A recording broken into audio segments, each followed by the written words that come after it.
Info Télévision, c'est votre télé. C'est la télévision du vivre ensemble, votre chaîne de proximité, 24 heures sur 24.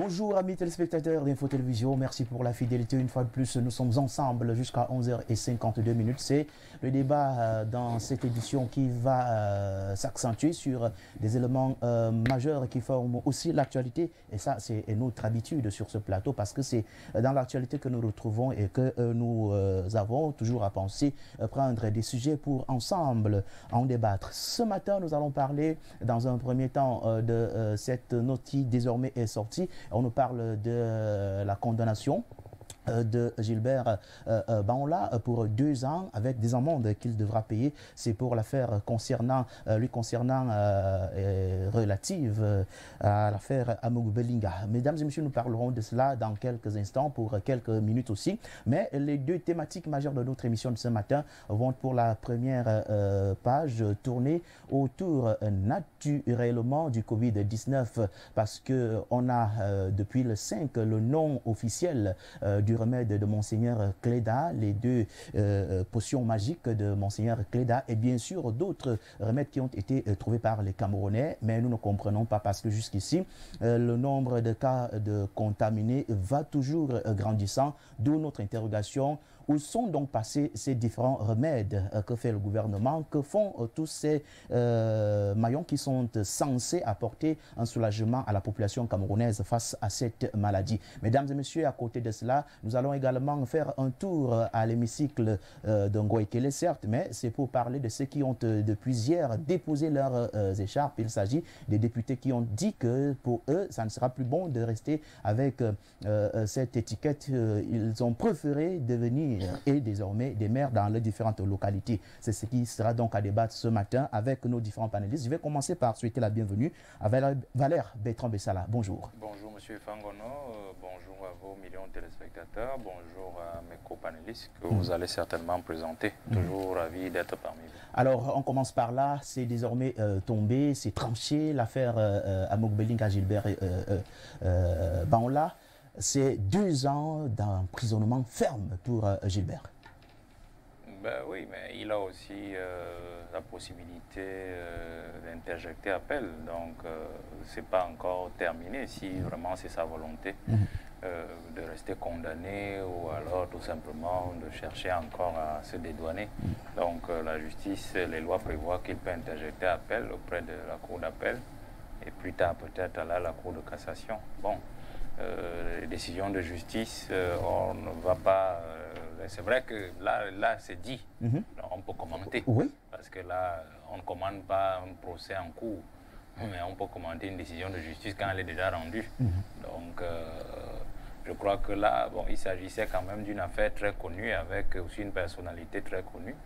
Et donc, je crois que certainement, il a apporté des réponses aux questions qu'on lui a posées. Et malgré ces réponses, on a trouvé que il n'avait pas grand-chose à apporter de nouveau pour sa décharge. C'est pour cela certainement que la sentence est tombée avec ce pourboire de 2 millions et 25 millions de francs qu'il aura à payer aux préjudiciés.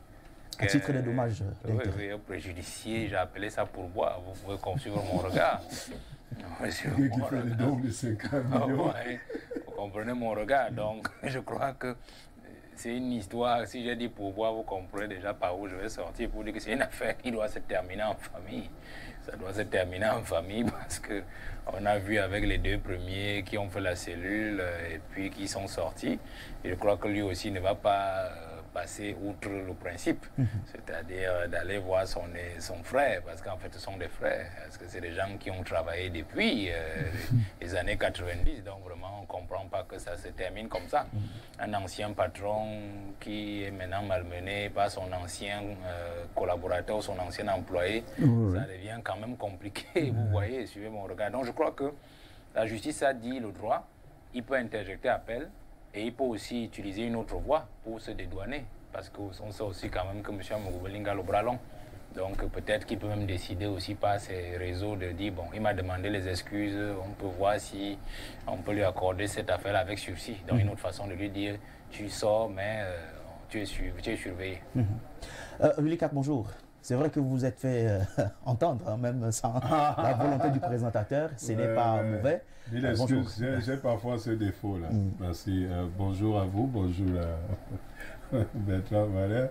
Celui d'ailleurs qui est à l'origine de cet incident parce qu'il a utilisé une expression qui vraiment m'a fait rire, qui a d'ailleurs tout son sens dans cette affaire. 25 millions pour Amogubelinga. Bon, pour nous, c'est costaud parce que tu nous donnes ça, on a 2 semaines, on vient plus au boulot. Mais pour lui, c'est de la gnognotte. Bonjour aux panélistes et aux téléspectateurs. Alors, une lecture sur l'affaire? Oui, mais à la suite de Valère, je voudrais simplement dire que, en plus de ce que Valère a dit, moi, je pense que on en parlait encore la dernière fois lorsqu'il s'agissait du cas de Monsieur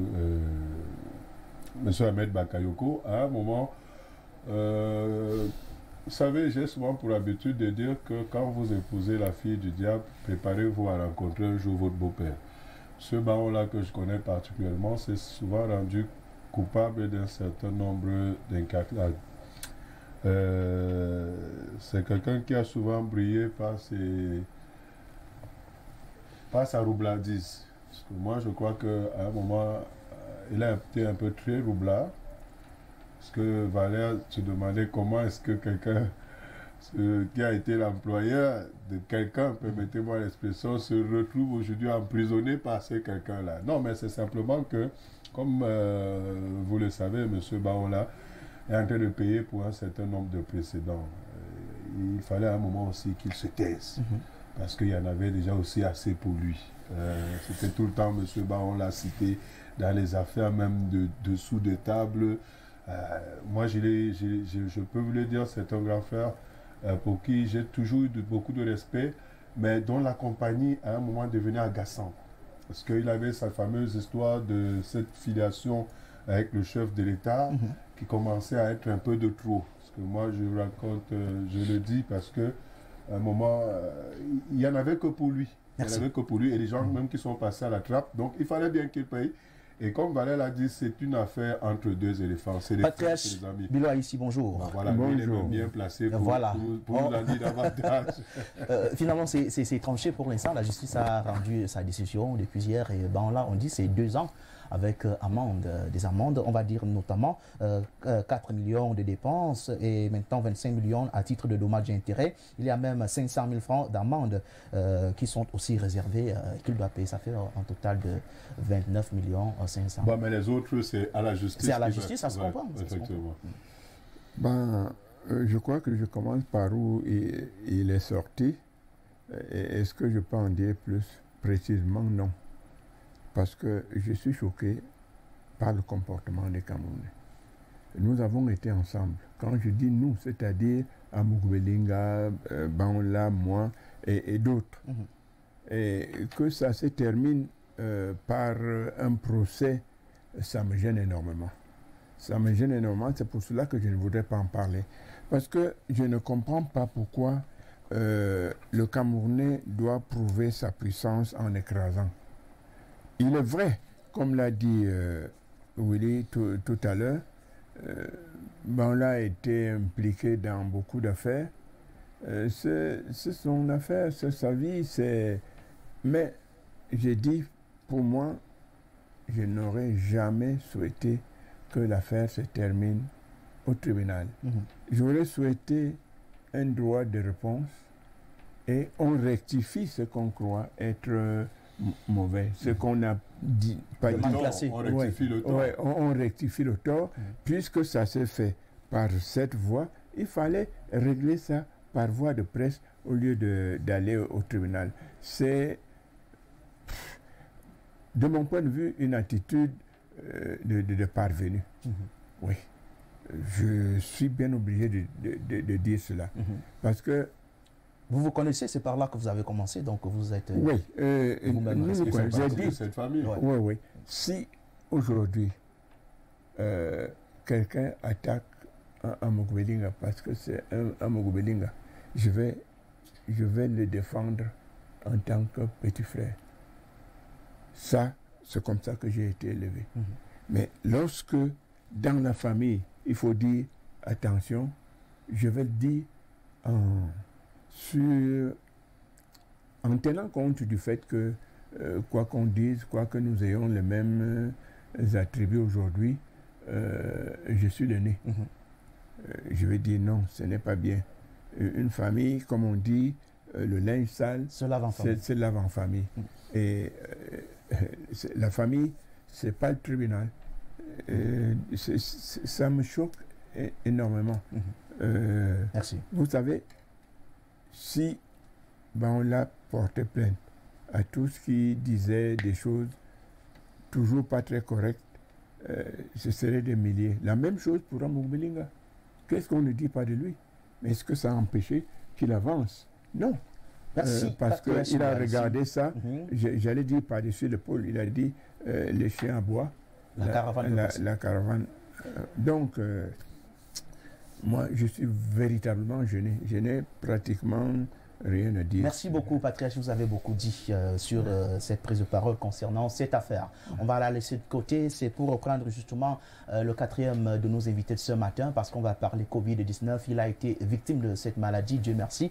Il est revenu en forme. Je parle ici du directeur de publication du journal Le Reporter. Il est même le PDG de tout ce groupe, parce qu'en dehors du journal, il y a également d'autres activités que Le Reporter est maître. Alors, Raymond Barmekamba, bonjour. Bonjour Jean-Bruno, bonjour de m'avoir invité. C'est la première fois que je viens dans cette télévision, Info TV. Je dis aussi bonjour aux autres invités. Voilà, alors on parle du Covid-19 aujourd'hui. Vous êtes mieux placé pour nous en dire comment ça se manifeste, comment vous avez justement subi, quelles ont été les dispositions préconisées, par qui vous avez été soigné et comment. En tout cas, en quelques mots, c'est par là qu'on va commencer justement pour lancer le thème de ce matin qui parle du Covid-19, où sont passés Elixir Covid et les autres. Les autres, ce sont les autres remèdes qu'on peut bien trouver et qui peuvent soigner les Camerounais. Aujourd'hui, nous sommes à pratiquement 8060 cas de personnes contaminées par cette maladie. Votre cas d'abord? Bon, alors, quand je ressens les symptômes, je suis à mon bureau, je commence à ressentir une grippe. Commence à ressentir un froid qui m'attrape. Je me dis peut-être que c'est un palu, comme j'ai souvent un palu qui me dérange là. J'appelle mon chauffeur, je dis à mon chauffeur que bon, va à la pharmacie, achète-moi tel traitement. Bon, je commence ce traitement. Au deuxième jour, je me sens toujours fatigué. Je ne sais pas, je cherche à savoir. Je dis que mais pourquoi. Entre-temps, je perds l'appétit. Je perds aussi l'odorat. Bon, je me dis que peut-être que ça peut être les symptômes du Covid-19. J'ai décidé donc d'aller faire un test volontaire. Et je pars là-bas vers, je crois, c'était 14 h. Quand j'arrive là-bas, il y avait tout le monde. Là où j'étais d'abord au centre des infirmières, à l'école des infirmières, à l'hôpital central. J'arrive là-bas, il y avait tout le monde. Mais la femme me dit, mettez votre nom là, vous venez demain matin, on va vous prendre. Je rentre. Quand je rentre ce jour, je me suis réveillé à 11 h. Comme parfois, quand j'ai fini le travail, je dors au bureau, mes employés ont cogné fatigués. Ils ont mis tout que le type, c'est mort. 11 h même, je n'arrivais pas à comprendre que mais je me lève à 11 h, qu'est-ce qui ne va pas? Je me lave et puis je demande à mon chauffeur de m'accompagner à l'hôpital central. J'arrive là-bas, je fais mon test. C'était un vendredi. Je devais prendre les résultats le lundi. Donc je faisais déjà la maladie. Tu es malade, moi, mais je ne savais pas. Moi, je me disais que peut-être que ça peut être négatif, ça peut aussi être positif. Je m'en vais donc, je me fais mon test. On me dit revenez vendredi. Je pars donc vendredi pour prendre... Donc, tu attends 3 jours pour prendre les résultats. Je pars donc la semaine qui suivait pour prendre les résultats. On me dit que non, les résultats ne sont pas prêts. Je dis que non. Entre-temps, j'ai reçu un message. Je crois que c'est les gens du centre Pasteur, ou du personnel du centre Pasteur qui t'envoient ce message, me disant que mes résultats sont déjà disponibles, que je peux aller prendre. Quand j'arrive là-bas, ils me disent que c'est pas prêt. Si je peux revenir vendredi, je suis lundi, on me dit de revenir vendredi. Donc ça fait pratiquement une semaine que la maladie est sur moi. Moi, je ne prends pas le traitement, je prends seulement mon traitement de palu et de la grippe. Vendredi donc, je décide, je m'en vais. Et je vous dis, ça rassure, j'étais déjà très fatigué. Très fatigué. Quand j'arrive là-bas, je trouve qu'il y avait un monde pas possible. La femme me demande ma CNI. Elle me remet la CNI. Quand je remets la CNI, elle fouille. Elle récupère mon résultat, elle met de côté. Tu sais, moi j'ai un réflexe. J'ai fait 9 ans dans les hôpitaux militaires. Donc, quand tu es diagnostiqué, quand on ressent que tu es positif ou négatif, tu connais une personne qui a fréquenté les hôpitaux. Quand j'ai vu comment on a pris mon résultat, on a mis de côté. Dans ma tête, je me suis dit sûrement je suis positif parce que les autres ont donné les résultats. Je me suis dit, moi j'étais préparé psychologiquement. Maintenant, donc, la fille m'appelle et me dit, Monsieur Makamba, vous habitez où? Patati patata, je donne les références. Il dit, bon, je voulais vous dire que vous êtes positif. Il dit, madame, ça va, je suis préparé. Il me dit, ok, comme vous êtes préparé, mais allez rester chez vous pendant 14 jours. Écoute bien l'histoire. Allez rester chez vous pendant 14 jours, vous ne sortez pas. S'il y a aggravation, vous appelez le 1500, le 1510. S'il y a aggravation, vous appelez le 1510. Mais je dis à cette fille que, mais comment je vais donc attendre quand je vais mourir, peut-être quand je suis déjà proche de la mort, que je vais vous appeler? Moi, je alors que préfère... je fais déjà la maladie. Et je fais déjà la maladie. Et vous ne me donnez pas l'ordonnance pour que j'aille au moins se récupérer le malade. Donc, dès qu'on vous remet ce machin-là, et encore plus, ce n'est pas... Dès qu'on vous remet ça, on dit, bon, ok, c'est bon, nous on a fini notre travail. Maintenant, la suite, ça nous regarde plus. Maintenant, j'ai ma petite sœur qui est médecin. Quand je sors de là-bas, j'appelle ma petite sœur, elle est capitaine médecin. Je dis à ma petite sœur que je viens d'être testé positif au Covid-19. Et là-bas, on ne m'a pas donné l'ordonnance. Je ne sais pas si tu peux me prescrire, tu peux me faire l'ordonnance, je vais aller acheter à la pharmacie Xavier parce que, pour vous dire vrai, aucune pharmacie ne peut te donner le traitement du Covid-19 si tu n'as pas l'ordonnance. D'abord, dès que tu commences même à dire que je vais à l'azithromycine, tu vois comment elle recule comme ça là. Elle commence à te servir peut-être à 10 mètres. Parce que c'est là que voilà un cas suspect. Donc c'est un chronique, c'est comme si ça veut dire que... Donc tu as même peur de prononcer le mot azithromycine à côté des gens qui achètent aussi les médicaments au même moment. Donc c'est comme ça que je dis à ma petite soeur, il m'envoie à la pharmacie Xavier. J'achète le protocole le protocole qui est composé de Artecan, azithromycine, Oracelzine, le CAC1000. Ça c'est le premier protocole, les premiers médicaments que tu dois prendre pour entamer le traitement.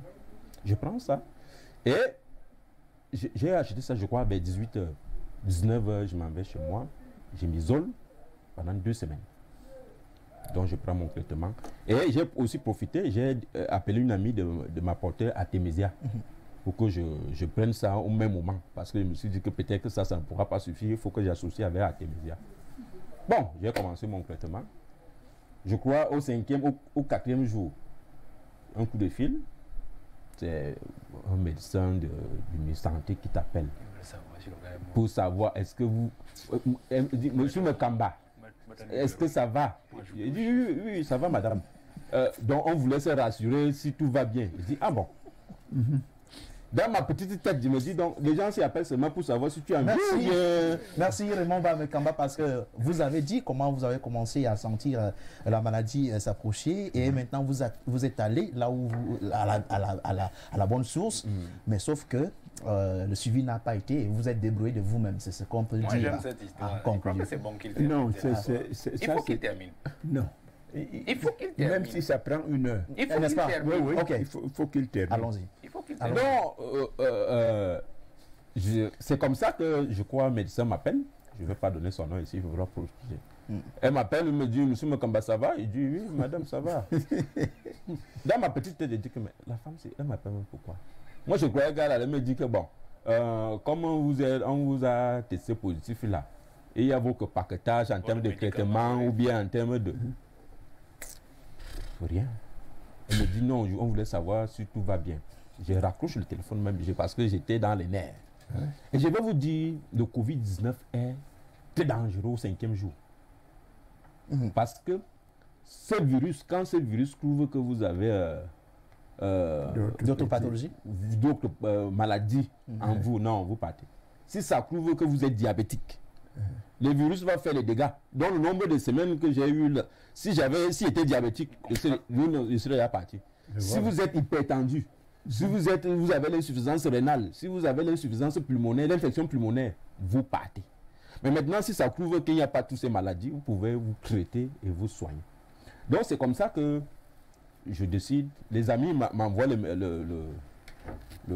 numéro de Cléda. Le numéro de la femme qui est point focal. Là-bas, alors, c'est le vaudou. La foule. Ce n'est même pas la foule, mon frère. J'ai dit les Camerounais, je ne sais pas comment on doit encore réformer les Camerounais. Comment on doit réformer? Moi, je réponds. Après Biya, il nous faut un dictateur éclairé. On m'envoie le numéro de cette femme qui est sœur, une religieuse. On m'envoie le numéro. Le premier jour, je me dis que bon, peut-être que comme ce sont les religieux, ils sont quand même conciliants, c'est les gens qui ont l'amitié, ça va vite.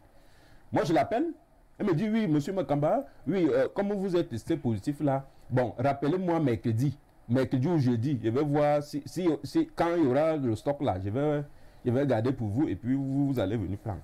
Moi, je me dis peut-être que j'aurai le médicament. Mercredi, donc une semaine après, je rappelle encore. Dès que j'ai seulement appelé, il ne sait pas s'il avait enregistré mon numéro. Dès qu'elle a seulement vu, oh si c'est pour le médicament, elle ne m'appelait plus. Il n'y a pas de stock, c'est fini. Oh patati patata. Je dis que elle raccroche pas. Je rappelle encore, il dit que ma soeur, vous m'avez demandé de vous appeler mercredi ou jeudi par rapport au traitement. Elle me dit si c'est pour ça, venez me donner vos bulletins d'examen qui prouvent que vous êtes positif et on attend vendredi s'il y aura les médicaments. C'est comme ça que j'ai abandonné cette piste. Je me suis concentré sur le protocole du MinSanté que ma petite soeur m'a prescrit. C'est ça qui m'a soigné. Les amis continuent à m'appeler. Il faut prendre telle chose. Je dis non, je ne veux plus les mots de tête. Je ne veux plus les mots de tête. Ce que j'ai compris avec cette histoire, Jean-Bruno, c'est il ne faut pas avoir le Covid-19 quand tu n'as pas les moyens. Quand tu n'as pas les moyens, évite le Covid-19 là. Parce que si ça te prend et que tu n'as pas, tu pars. Parce que quand tu vois comment les Camerounais traitent les autres, quand vous êtes malade, ça fait mal. Alors, oui, ça peut lancer le débat? Oui, voilà, le patriarche. J'ai dit, nous avons estimé qu'il était indispensable qu'il finisse son récit, qu'il finisse son histoire, qui n'est pas une lucubration, qui n'est pas un commentaire, mais des faits. Il ramène des faits qu'il concerne et il est, je dirais, le témoin de lui-même. Lorsqu'on a écouté ça, la première chose, j'ai dit, pauvre Cameroun. Parce que on ne peut pas comprendre. Lorsque vous écoutez, d'abord, ils ont mis sur tous les téléphones, vous appelez quelqu'un, ça commence par les trucs du Covid-19. Et ça, en passant, ça sert à autre chose. Je vous dirai ça en off parce qu'il ne m'appartient pas de le dévoiler ici. Moi, je vais un jour le dévoiler, patriarche. Ouais. Je vais finir par le dévoiler. Oui. Alors, je dis ceci. Lorsque vous écoutez chaque jour, des gens allaient pérorer la commission de ceci, le ministre de la Santé, ceci, il y a eu tant de contaminés, il y a eu tant de guéris. On ne vous dit jamais le protocole qui guérit les gens. Et nous avons, dans ce studio, demandé que ceux qui ont trouvé des remèdes, comme Monseigneur Cléda, qu'on leur donne la possibilité, au lieu de balancer 1 milliard à des prévaricateurs qui vous inventent le nombre de contaminés qui ont été pris en charge parce qu'ils avaient évalué, vous le savez, à 300 000 francs par jour par contaminé. C'est-à-dire qu'ils avaient calculé en combien de temps ils peuvent siphonner le milliard. Non. Et ces gens-là, on les appelle excellence. Mais l'excellence dans le vol. Vous entendez quelqu'un qui est malade, on lui dit, va, appelle-nous dans 3 jours. Et on ne connaît pas quel est l'état du malade. On le renvoie. 3 jours, il appelle, on renvoie encore. Et si c'était des vrais Camerounais, c'est-à-dire des patriotes, il se serait occupé de lui. Mais ce qui intéresse nos gens aujourd'hui, ce que j'appelle la nomenclatura comprador, c'est l'argent. Et la vie du Camerounais n'est pas importante. Et cela, il faut le condamner avec la dernière énergie. Parce que, comme il est dit, s'il n'avait pas eu des moyens, s'il n'avait pas eu des relations, mais il ne parlerait pas ici. Il serait chez le Père Lachaise. Il est vrai. Peut-être comme il est chrétien, on l'aurait amené, la dépouille en volier pour que la famille paye 1 million pour l'enterrer. Parce que c'est le taux là-bas, comme ça maintenant. Donc, je dis, vraiment, il n'y a pas de discours à faire.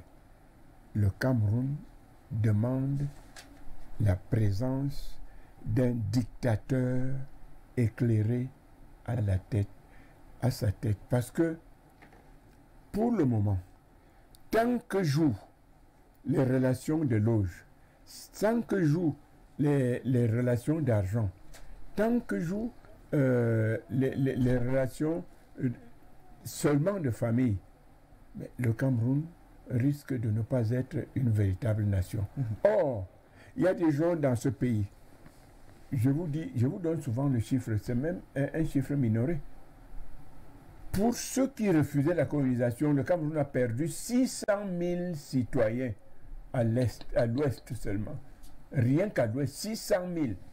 Et à l'époque, on n'était pas 4 millions. Alors, c'est-à-dire qu'il y a des gens qui se sont élevés, qui ont dit non, le Cameroun doit être souverain et indépendant. Ils se sont battus. Et on les a éliminés pour remettre le pays à des voleurs. Non. Ça ne peut pas continuer indéfiniment. Monsieur Biya est très bon. J'allais même dire trop bon. On profite de cela pour faire n'importe quoi. Je vous ai dit l'autre jour, hier, pour avoir dit que les 290 millions qui ont servi de publicité à 2 élites de la Réquier, que ces 290 millions pouvaient servir à autre chose qu'au cinéma des pâtes alimentaires et des morceaux de savon. On a commencé non seulement à menacer mes enfants, parce que je l'ai dit, le Cameroun a besoin de quelqu'un, dès qu'il est informé, il faut qu'il agisse tout de suite. S'il n'agit pas, et c'est pour ça que M. Aïdjo a pu tenir le Cameroun, c'était un sanguinaire, et je sais de quoi je parle, et les gens avaient peur. Et quand Fauchivet, qui était un des hommes du président, vous regardez longtemps. Si vous n'êtes pas fort, vous faites pipi dans votre pantalon. Vous vous dites, mais qu'est-ce que j'ai encore fait? Non. Mais M. Biya est venu avec la démocratie. Tout le monde fait ce qu'il veut. Les ministres détournent, les directeurs détournent, les médecins arnaquent et ne travaillent pas. Et tout le monde regarde ça comme ça et on vous dit, il ne faut pas parler parce que tu as des enfants. Non. Willy Kak, alors l'affaire est là, tout le monde est au courant et nous sommes jusqu'aujourd'hui toujours dans le combat contre le Covid-19, pratiquement 8060 cas confirmés. On a 1970 en une seule semaine, soit 247 en un jour. Et pourtant, on a des compilations médicales par-ci, par-là, mais jusque-là, ça ne passe pas. Alors, je voulais d'abord commencer par louer l'Éternel Dieu d'Abraham, d'Isaac et de Jacob, parce qu'il a sauvé la vie de mon ami et frère, Raymond Barré. Ils sont partis de là-bas pour venir sauver les gens au Cameroun. Je voudrais le louer, parce que, soit dit en passant, Raymond Barré, c'est un ami et frère avec qui nous avons souvent trottiné à pied à l'époque pour chercher qui a un stage à gauche, qui a un truc à droite. Donc, je voulais déjà bénir Dieu qu'il soit en vie. Et vous comprenez pourquoi, Bertrand, le patriarche, chez moi, nous voulions que Raymond Barré aille jusqu'au terme de sa narration, parce que ça rejoint tout ce que nous avons pris le temps de dire ici. Et Dieu seul sait les messages d'insultes, les noms d'oiseaux dont nous avons été traités, parce que nous avons simplement... À tort. Je ne sais pas, je ne voudrais pas dire si c'est à tort. Moi, je ne réponds pas à ces messages-là. Moi, je préfère dire ce que je pense, dans des places. Mais ça, c'est la preuve par mille de ce que les gens se servent de la pandémie Covid-19, coronavirus, pour arnaquer les pauvres Camerounais. Vous avez suivi dans sa narration, qu'est-ce qu'il vous dit? On lui dit, allez d'abord à la maison. Voilà un monsieur qui est marié, qui a des enfants, qui a des frères, qui a des soeurs, qui a des parents. Donc on s'en fiche de savoir s'il représente une menace pour cette personne. Il pourrait aller contaminer toute la famille. Je ne sais pas si vous comprenez. Et on le rappelle par après. On le rappelle pourquoi? On l'appelle pour savoir s'il est encore vivant. Pour qu'automatiquement, si par une advertance, son téléphone ne passait pas, on coche immédiatement. Voilà, vous parlez du logiciel d'enregistrement des personnes infectées. On va dans le logiciel, on met tac, un mort. Vous voyez? C'est-à-dire que si son téléphone était éteint, je prends simplement ce cas de figure-là, que Raymond Barré ait décidé d'éteindre son téléphone, on allait le déclarer mort.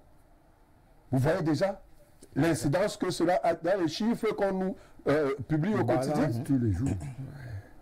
Donc ça veut dire que on n'a même plus besoin de débattre pour dire que ces chiffres sont faux. Ces chiffres sont faux. Et entre-temps, on nous a dit ici là que la prise en charge d'un malade de Covid-19, c'est 300 000 francs parce qu'il prenait 3 bonbons d'oxygène. Si M. Mekamba a été envoyé chez lui, combien de Camerounais l'ont été? Mais entre-temps, ils sont répertoriés.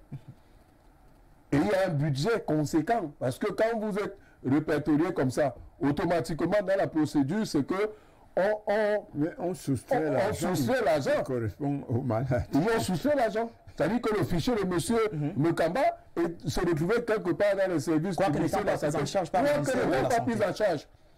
Donc je voudrais expliquer les choses dans la simplicité, la plus... Vraiment, dans la plus grande simplicité pour que les uns et les autres comprennent. Pour qu'on comprenne un peu la méchanceté de ceux qui nous gouvernent. La méchanceté de ceux qui aujourd'hui se passent pour les amis du peuple camerounais pour les accompagner dans cette lutte contre le Covid-19. Ils ont le nom du président à la bouche. Entre-temps, on vous dit que le chef de l'État fait des dons du menu frétin. Si M. Mekamba n'avait pas ses propres moyens, M. Efangono, combien sont les Camerounais qui peuvent se prendre en charge comme lui? Et il a dit une chose. En plus il a, dans son protocole d'accord, utilisé certains médicaments que le gouvernement jusqu'ici n'a toujours pas accepté comme étant des médicaments qui pouvaient guérir les Camerounais. Pourquoi? Parce qu'il ne faudrait pas que les Camerounais aient ce protocole qui sauverait leur vie, comme ça a été le cas de M. Mekamba. Les gens ont dit ici, là, ils ont envoyé le message, pourquoi M. Wilika veut-il que le gouvernement donne le protocole de traitement? M. Mekamba a cette chance qu'il est journaliste. Il allait fouiller. Il vous a dit qu'il a utilisé la Ténicia. Mais parce que justement, on veut clairer, on veut continuer d'entretenir ce flou pour que les gens continuent de s'engraisser. Et d'où, vraiment... cette manière cavalière, c'est choquant. Hein? C'est choquant, mais je voudrais vous remercier, M. Fangolo, parce que quand vous avez choisi le thème sur le Covid-19, à un moment, j'ai dit, mais il y en a marre. Mais heureusement que vous avez fait venir M. Mekamba, parce qu'il faut que les téléspectateurs qui nous regardent sachent qu'on ne vient pas ici habillés comme nous sommes souvent bien habillés pour venir raconter les balivernes. On n'a aucun problème. Sur ma réflexion, alors. Non, je salue encore. Je salue encore. Vous avez dit que vous n'avez pas été d'accord. Au départ, parce que je sais ma réflexion. Merci. Valère réclame ça là. Non. On peut laisser l'autre là. Écoutez, monsieur. Au-delà d'être panéliste, vous devez seulement comprendre que j'ai choisi un thème. Monsieur non. Je vous salue pour cela, mais c'est pour dire ceci, c'est que il faut que les téléspectateurs comprennent aussi le rôle que nous jouons au travers de notre émission. Non, il te dit qu'il est pape. Merci. Voilà. Valère Bertrand Bessala, oui, avant de réagir. Oui, je voudrais ajouter que, vous savez, le Covid-19, quand vous prenez le traitement, quand vous êtes déclaré négatif, après un contrôle. Positif? Négatif, après un contrôle. Après, oui, après l'avoir suivi le traitement. Ça vous laisse les séquelles. Ah bon? Ouais, voilà l'étape la plus grave. Parce que dans ces séquelles-là, vous ne savez pas si vraiment le négatif qu'on vous a déclaré là est vraiment négatif. Et ça vous laisse des séquelles. Vous êtes traumatisé. Oui, vous êtes traumatisé. Vous êtes permanemment stressé. Donc, pour essayer... Comme l'artiste avait dit, parce que vous sortez de loin. Oui, maintenant, donc, pour essayer un peu d'effacer ce stress-là, c'est peut-être obligé d'appeler un médecin spécialiste pour dire que voilà ce que je ressens. Donc, les sifflements d'oreilles, le bourdonnement d'oreilles, les vertiges constamment. Et tu as aussi au niveau de la poitrine chauffe. C'est comme si on a allumé un feu au niveau de la poitrine. Donc, le médecin m'a prescrit Oroquin 200 mg. Et Oroquin la boîte d'Oroquin coûte 8600. C'est un antibiotique. Oui, effectivement, c'est un antibiotique. 8000. Pour combien de jours? Je crois que tu dois le prendre pendant combien de jours? Je ne maîtrise pas le nombre de jours. C'est pas moins d'une semaine quand même. En dehors de ça, pour les vertiges, tu dois prendre ta différent pour les vertiges. Donc vous voyez, c'est un ensemble. Ça veut dire que on ne s'arrête pas au protocole. Tu dois encore ajouter d'autres médicaments. Tu dois encore ajouter d'autres médicaments. Sans compter la stigmatisation de ton environnement. C'est même ça qui est même plus grave, grand frère. Parce que par exemple, avant, je vais peut-être boucler là. Hier, je suis allé à la INEO pour payer ma facture. Parce que, étant malade, mes 3 semaines, les gens des INEO sont venus me couper sans facture. Je me suis donc déplacé pour aller résoudre ce problème. Pour rencontrer le chef de centre. J'arrive dans un bureau, je trouve un monsieur, je crois que c'est l'électricien. Il était avec un monsieur qui causait comme ça. Je me présente. Je pose mon problème. Et je dis, bon, on m'a coupé parce que je n'étais pas là. Je sors de la maladie, je viens de faire 3 semaines, j'ai été atteint du Covid-19, j'étais positif. Des bandades totales. Mauvaise information. Des bandades. Le type ne voulait même plus me recevoir. Il m'a dit, monsieur, sortez, si vous voulez aller à la caisse là-bas, c'est là-bas. J'ai automatiquement, comme je suis Jean-Bleu, tu me connais. J'ai dit, il y avait le monsieur qui voulait sortir. Il a mis la cache dès que j'ai dit ça. Il dit, monsieur, vous ne sortez pas. Arrêtez de stigmatiser. Arrêtez. Ce que vous devez plutôt faire, c'est que vous devez me féliciter. Puisque au moins, j'ai été honnête de vous dire qu'il était malade. Et il y a d'autres qui sont malades ici, ils ne viennent pas, ils vous contaminent. Et encore plus le virus, c'est un virus, vous ne connaissez pas la personne qui est malade. Vous devez plutôt me féliciter, pas de me stigmatiser, pas de me fuir. Quand j'ai grondé comme ça, j'ai vu comment ils se sont ressaisis. Mais je vous dis, c'est grave là dehors. Merci. Valère Bertrand Bessala. Je crois que, allons étape par étape. Je crois que le témoignage que vient de faire M. Mokamba a prouvé par A plus B le travail que nous avons fait et que nous continuons de faire depuis 3 mois déjà sur le Covid-19. Dénoncer, dénoncer et dénoncer. C'est la première leçon que je retiens de son témoignage. La deuxième leçon que je retiens de son témoignage, c'est que nous n'avons dit que des vérités. Jusqu'ici. Nous n'avons dit que des vérités. Je commence par la fin. Souvenez-vous que pas plus tard que la semaine dernière, nous révélions ici que tous les centres de prise en charge du Covid-19 étaient vides. C'est vide, il n'y a personne là-bas. C'était vide. Et c'est lundi quand nous en avons parlé, de sources sûres, que dès la présidence, on a demandé au ministre de la Santé qu'est-ce qu'il en était, et puis on a appelé pour appeler les malades au quartier pour aller occuper les lits. J'en veux pour preuve ici, au centre de prise en charge du l'hôpital du stade militaire et celui de ouais. Tout était vide. Je commence par cet élément pour qu'on comprenne. Parce que je pars toujours du témoin de M. Makamba. Leur technique était donc simple, puisque nous l'avions même révélé sans avoir un cas pratique sur le plateau.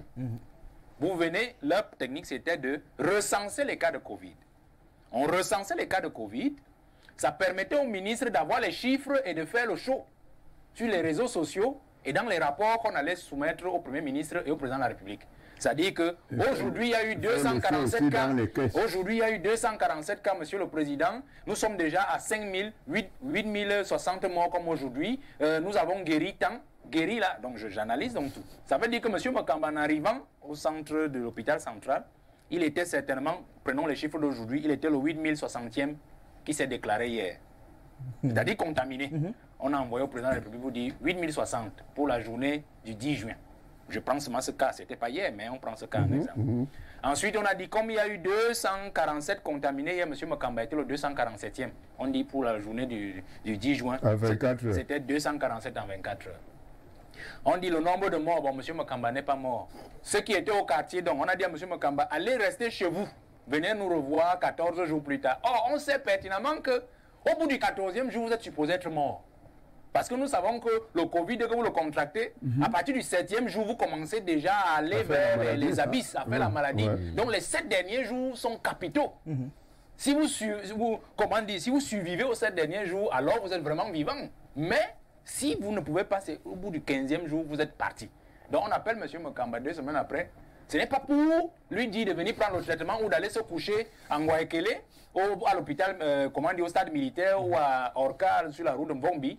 C'est pour tous se rassurer si M. Makamba est mort, afin de l'ajouter à la liste des morts qui traînent. COVID, ouais. Qui traînent. Voilà la technique des gens sur ce point. Vous comprenez donc que la technique était tout à fait simple. Et c'est ce que nous avons dit. On a appelé des amis, puisque nous, on a proposé qu'il fallait utiliser les stades plutôt que les hôtels. Ils ont couru, ils ont débarqué les gens des hôtels. On a même dit qu'il y avait aussi une solution à Olembe sur les logements qui n'étaient encore inoccupés. Ils ont couru à Olembe.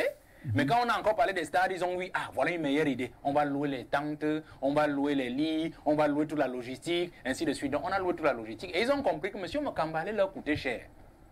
Parce que M. Makamba, c'est un cas d'école du Covid. C'est pour ça que je dis toujours M. Makamba. Donc, pour tout ce qui s'ouvre de Covid, il est un peu comme le cristal de ces gens-là. Donc, M. Makamba va nous coûter cher. On l'enregistre juste parce qu'en fait, le tout, c'est de l'enregistrer. Parce que c'est les chiffres qui font sortir l'argent.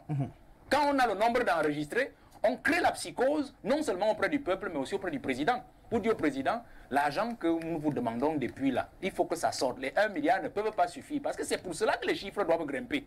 Et M. Makamba, quand il vient, on dit Alléluia. Voilà un type qui va encore nous permettre de bousculer encore le vieux là pour que l'argent sorte. On le comptabilise. Quand on appelle M. Makamba 2 semaines après, pour savoir s'il est mort, c'est pour encore se rassurer qu'effectivement, ça s'ajoute et on ajoute à la pression, non seulement au niveau du peuple, mais aussi au niveau du président, c'est-à-dire celui qui doit sortir l'argent. Alors, pourquoi est-ce que le malade du Covid doit donc rester à la maison? Pour que tout l'argent que le président a sorti dans le fonds de solidarité et que les Dampulo et les Fokam Kemonyon cotisés et tout ça finissent dans la location de ces tentes-là, de ces lits et de toute cette logistique qu'on n'utilise jamais. Parce que c'est ça tout le principe. Ça fait donc quoi? Ça fait que vous ne comprendrez pas qu'un type qui est malade, qui vient vers vous, la moindre des choses, c'est qu'il repart de là au moins avec une ordonnance. Si vous ne pouvez pas l'interner, si vous ne pouvez pas le soigner, la moindre des choses, c'est lui dit, vraiment mon frère, nos centres de prise en charge sont pleins. Mais voici le protocole que vous devez suivre afin de guérir. Donc, en lui disant, rentrez chez vous, vous lui donnez aussi quand même une ordonnance pour que, s'il décide, s'il n'a pas d'argent, si la famille ne peut pas l'assister, bon, qu'il aille au moins mourir avec cette ordonnance en se disant je meurs, mais j'avais quand même la solution avec moi. Donc on vous renvoie chez vous sans solution, d'abord, c'est-à-dire l'ordonnance, c'est-à-dire le protocole, mais en plus, on vous envoie chez vous criminellement. C'est-à-dire que les centres de prise en charge sont vides.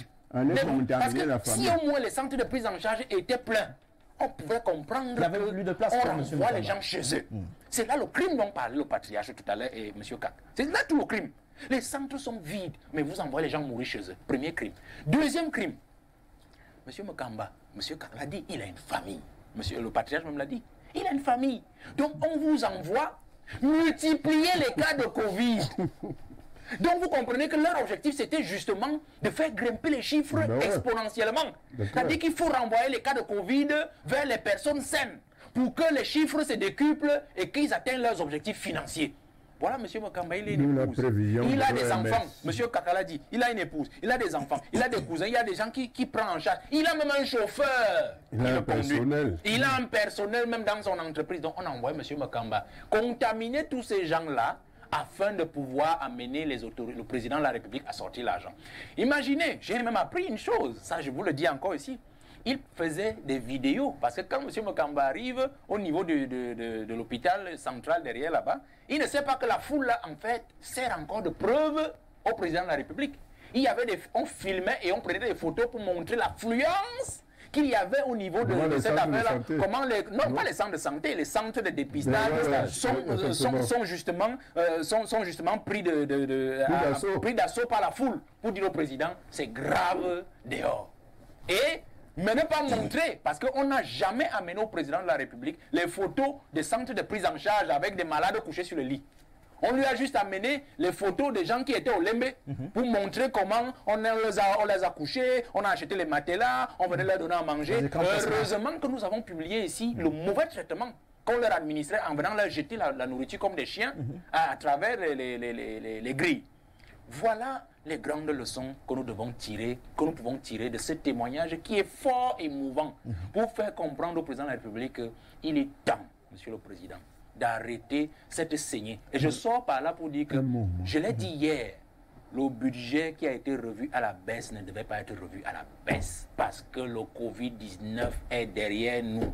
Les Camerounais sont en train de se battre au quotidien pour qu'ils n'attrapent pas ce Covid. Et même quand ils attrapent même ce Covid, ils se font comme M. Makamba. Ils ont leurs relations, ils ont même leurs écorces au village, ils les utilisent. Nous n'avons pas besoin de ça, de tant d'argent à injecter dans cette affaire pour engraisser des souris de la République. Merci. Allez-y, Patrick, allez-y, avant de lire le message. J'ai souvent affirmé, et je continue de le faire aujourd'hui, que le président de la République est mal informé.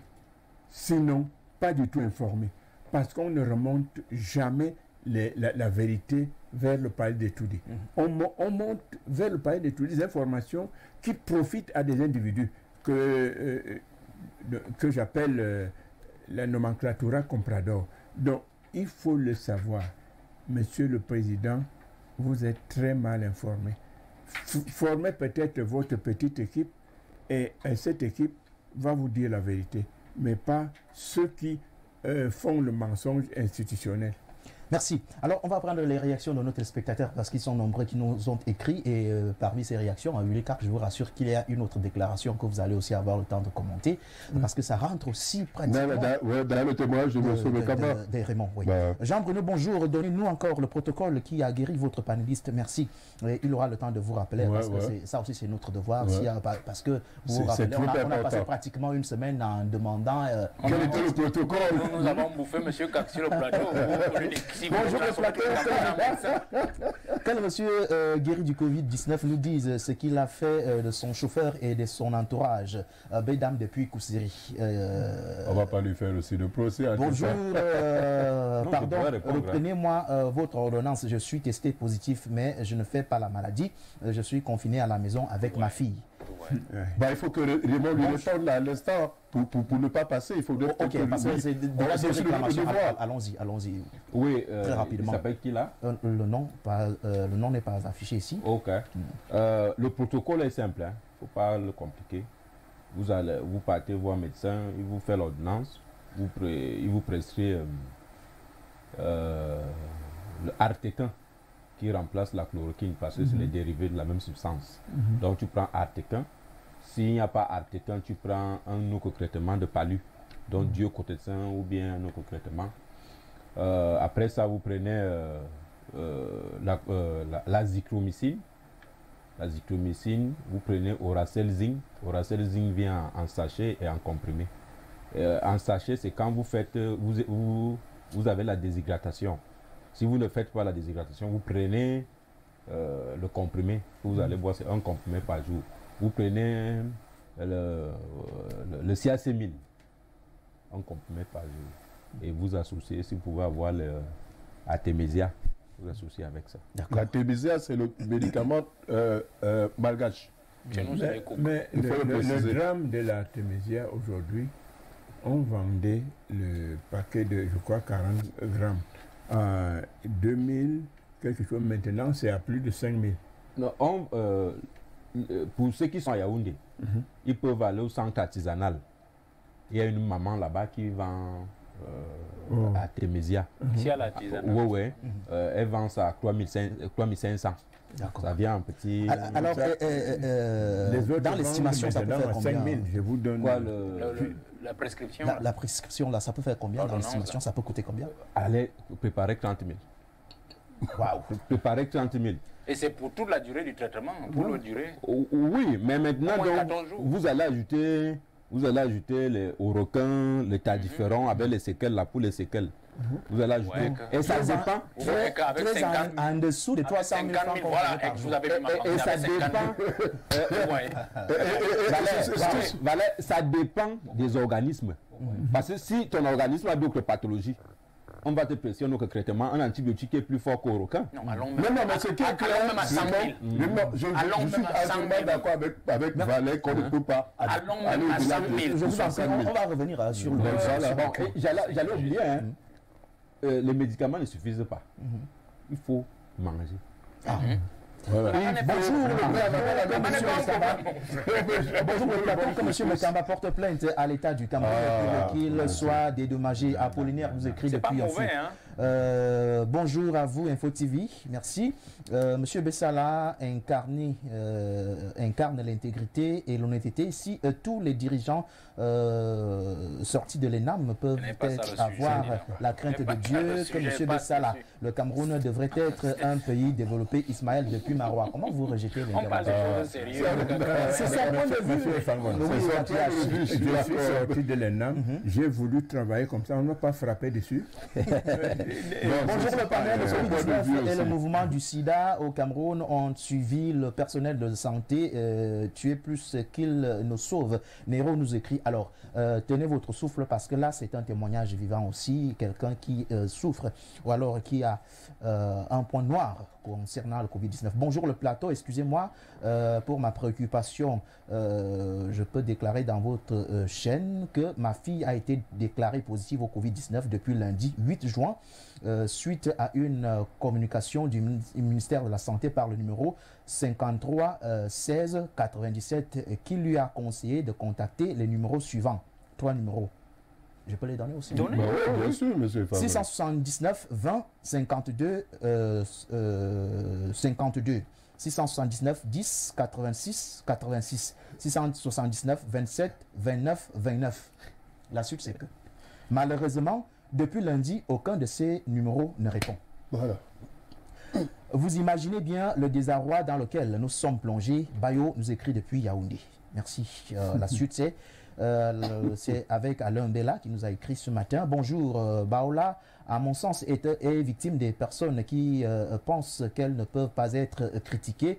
Il n'est pas parfait, on sait. Voilà le président Paul Biya qu'on dénigre chaque jour, y compris le Popoli, mais il gère et digère. Pourquoi certains eux veulent seulement qu'on les donne des éloges. Moi, je pense aussi que le PDG en question devrait être indulgent s'il ne se reproche de rien lui aussi. Alain Bellas nous le dit ce matin. Bonjour, Monsieur Mekamba est une preuve vivante du Covid-19 pour dire que nous devons faire très attention. Par ailleurs, j'ai un frère enseignant à l'université de Douala qui est décédé il y a 5 jours et enterré le même jour. Soyons vigilants, c'est pas de la blague. Covid-19. Alain Bella nous a écrit ce matin pour cela. Alors, la suite c'est bonjour le panel, je confirme effectivement tout ce que le monsieur atteint du Covid-19 dit parce que j'ai vécu le même calvaire. J'étais confiné à Loum tranquillement et Valère Bessala a dit que la maladie est maîtrisée. Conséquence, je suis monté sur Yaoundé et là, la suite, vous la connaissez, Joseph Miyem. Il a même jusqu'à envoyer son ordonnance. C'est notre ami Miyem. Il a eu le Covid aussi. C'est ce qu'il dit. Ouais, c'est ce qu'il dit. Et il dit avoir subi le même sort que Joseph Raymond justement. Voilà. Alors, bonjour à vous sur le plateau. Pardon, dans le protocole que mon collègue guérit du Covid-19, non, il devient son collègue parce qu'il a certainement lui aussi le Covid-19. Le confrère malade. Il faut signaler que l'azithromycine que l'on prend dépend du grammage, donc 250 mg ou 500 mg. Bonjour, si le président est mal informé, c'est parce qu'il n'est jamais sur le terrain lui-même. C'est parce qu'il n'est jamais sur le terrain lui-même. Bonjour à vous. Je m'appelle Kamdem Paulin. J'aimerais que le directeur de publication nous rappelle une fois de plus la liste des médicaments à prendre en cas de Covid-19. Ça sera peut-être à la fin de l'émission. Bonjour à vous sur le plateau. Très bon débat. Ongana Masson nous écrit depuis Ambam. Alors messieurs, moi j'ai posé cette question. C'est vrai qu'il nous reste peu de temps. Et dans mon imagination, peut-être après la revue de presse, on reviendra là-dessus. Les cas sont là. Les remèdes, on dit les avoir trouvés. Mais nous sommes toujours avec des malades qu'on renvoie chez eux.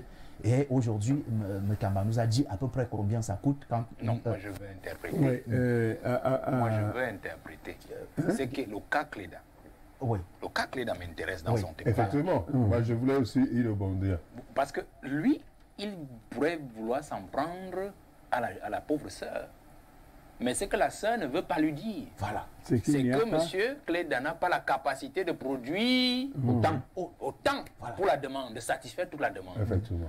Donc la femme est sur les nerfs parce que lui n'est pas le seul à appeler. Donc son téléphone doit certainement sonner sans arrêt. Donc elle est déjà exaspérée, elle ne tient pas là. C'est pour ça que le patriarche évoque encore ce que nous avons martelé ici pendant des jours, les 2 milliards qui ont servi à acheter les sauts maçons. Si on avait appelé Madame Peyou qui a créé Ngoulbetara, l'évêque, Monseigneur Cléda, il y a encore l'autre qu'on cite souvent, Yanini, lui il est même plus votre type là. On les rassemblait, on dit qu'est-ce qu'il vous faut comme batterie de travail pour pouvoir multiplier afin de satisfaire la demande qui sature l'hôpital central et à Douala, je ne sais pas trop où là-bas. On prenait cet argent, on créait un centre comme nous l'avons proposé, des équipements, et on mettait des tradis praticiens, c'est-à-dire les gens qui savent retrouver les essences dans la bourse dont ces gens-ci ont besoin pour les fournir en grande quantité et pouvoir accélérer le processus de satisfaction. Tu sais pourquoi ça ne marche pas comme ça? Ça c'est d'un. De deux maintenant, il a aussi évoqué un autre point, le volet psychologique. Vous voyez que les aînés se sont arrangés à ne jamais préparer un environnement médicinal ou médical propice pour le suivi de ces malades. Jusqu'ici. Parce que vous voyez qu'on parle du Covid comme étant seulement une affaire une affaire curative. C'est-à-dire les soins. Après le Covid, il y a quelque chose, il y a un suivi. Ça veut dire quoi? Ça veut dire qu'on devait avoir des gens, un psychologue à l'entrée. C'est-à-dire quand vous arrivez à l'hôpital, vous êtes diagnostiqué positif. On vous confie immédiatement au psychologue. C'est lui qui vous explique que, bon, voilà, c'est pas une fatalité, ainsi de suite. Le protocole, voilà, quand on va vous le donner, il faut le suivre. Et pendant que vous êtes en maladie, ce n'est pas le ministre de la Santé qui doit vous appeler.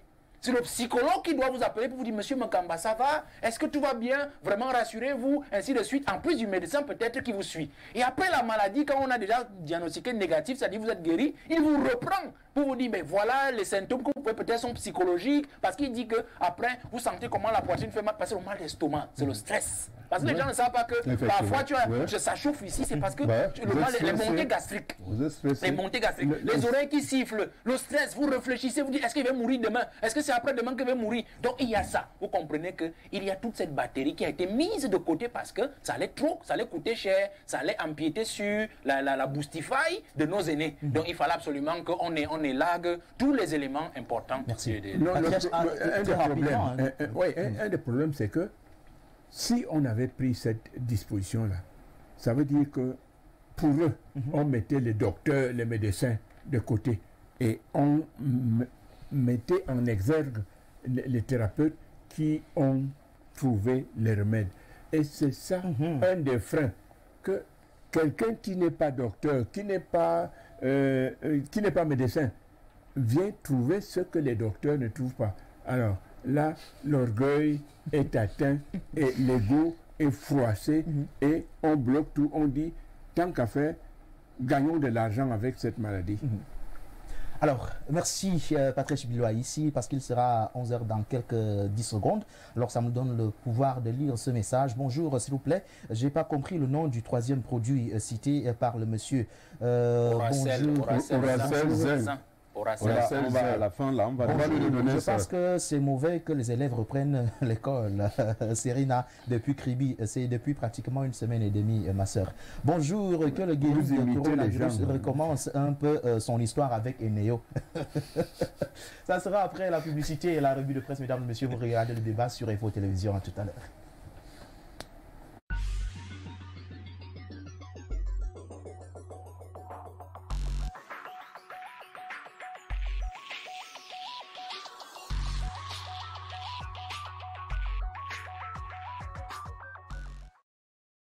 Une nouvelle approche de la médecine traditionnelle améliorée au Cameroun. Les laboratoires naturels de la coopération africaine traitent efficacement les maladies virales dites incurables telles que l'hépatite virale A, B, C, D et les cancers viraux, relèvent le taux d'immunité, annulent la charge virale en 70 jours, guérissent les MST et IST tels que la syphilis, le chlamydia, la gonococcie, etc. en 25 jours. En plus des traitements du surpoids, kyste ovarien, myome et fibrone, traitement préventif des AVC, problèmes d'accouchement et bien d'autres. Pour tout renseignement, nous contactez au numéro 651 36 91 74. Anacaf, votre guérison, notre priorité.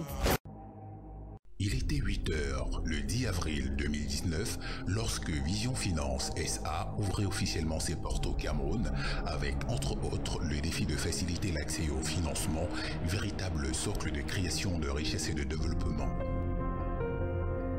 Une année d'implantation pointue dont le bilan promet un avenir radieux.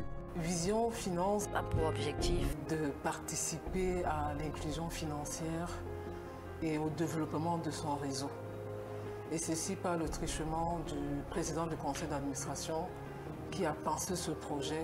Et aujourd'hui, nous avons financé l'économie à 98% de nos objectifs. Des nouvelles rassurantes qui méritaient de célébrer ce premier anniversaire avec faste et solennité, sans compter avec la situation sanitaire en cours dans le monde qui est venue imposer une autre réalité. Rendu à 1 an, on aurait souhaité célébrer notre anniversaire de lancement avec notre aimable clientèle et les autres prospects pour partager ensemble cette réussite, mais qui n'est qu'à son début parce que nous avons encore beaucoup à faire, nous avons du chemin et prenant en compte toutes les observations, les critiques, on sera toujours prêt à améliorer.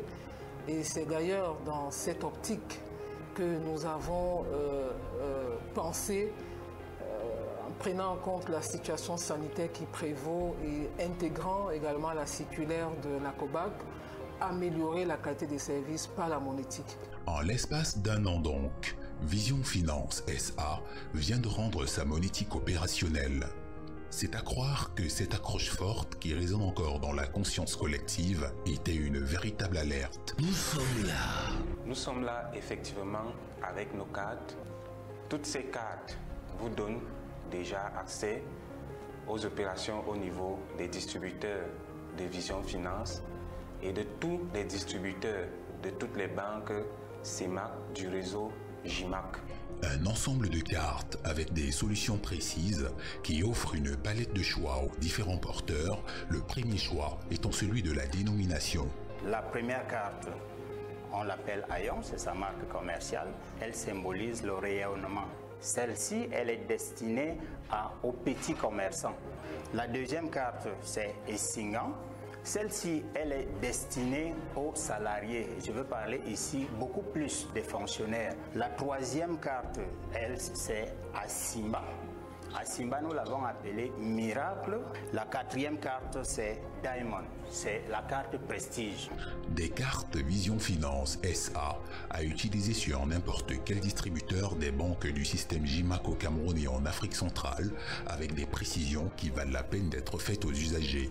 Dans le cas où un client de Vision Finance arrivait à opérer dans un GAB qui est celui d'un autre partenaire du JIMAC, il plaint directement à celui qui héberge ce GAB pour avoir une prise en charge rapide et une solution rapide, n'est-ce pas, à sa préoccupation. Vision Finance SA, spécialisée dans la finance inclusive, a fait de la communication son essentiel et est rentrée dans les habitudes de consommation des foyers avec une forte adhésion populaire aux solutions disponibles.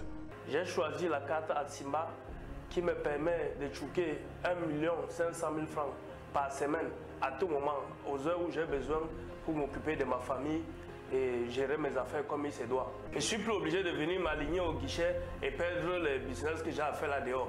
Avec ma carte Atsimba, tout est réglé. Depuis le lancement des souscriptions des cartes à Vision Finance, nous remarquons une affluence vraiment accrue à nos guichets. Et compte tenu de la pandémie, de l'heure, nous prenons également des mesures afin de permettre à tous les potentiels souscripteurs de pouvoir souscrire en toute sérénité. Par ces temps de confinement et de distanciation sociale, l'effectivité des cartes pour les usagers actuels et futurs des solutions de Vision Finance SA était de mise. J'invite notre clientèle qui nous a fait confiance à venir massivement à nos guichets, effectivement pour souscrire à ce nouveau produit que Vision Finance a bien voulu mettre à votre disposition pour davantage être proche de vous et respecter également les conditions de distanciation sociale et notamment toutes les mesures prises par le gouvernement. Nous croyons au changement par l'effort et à l'avenir dans la finance. Nous, Vision Finance SA.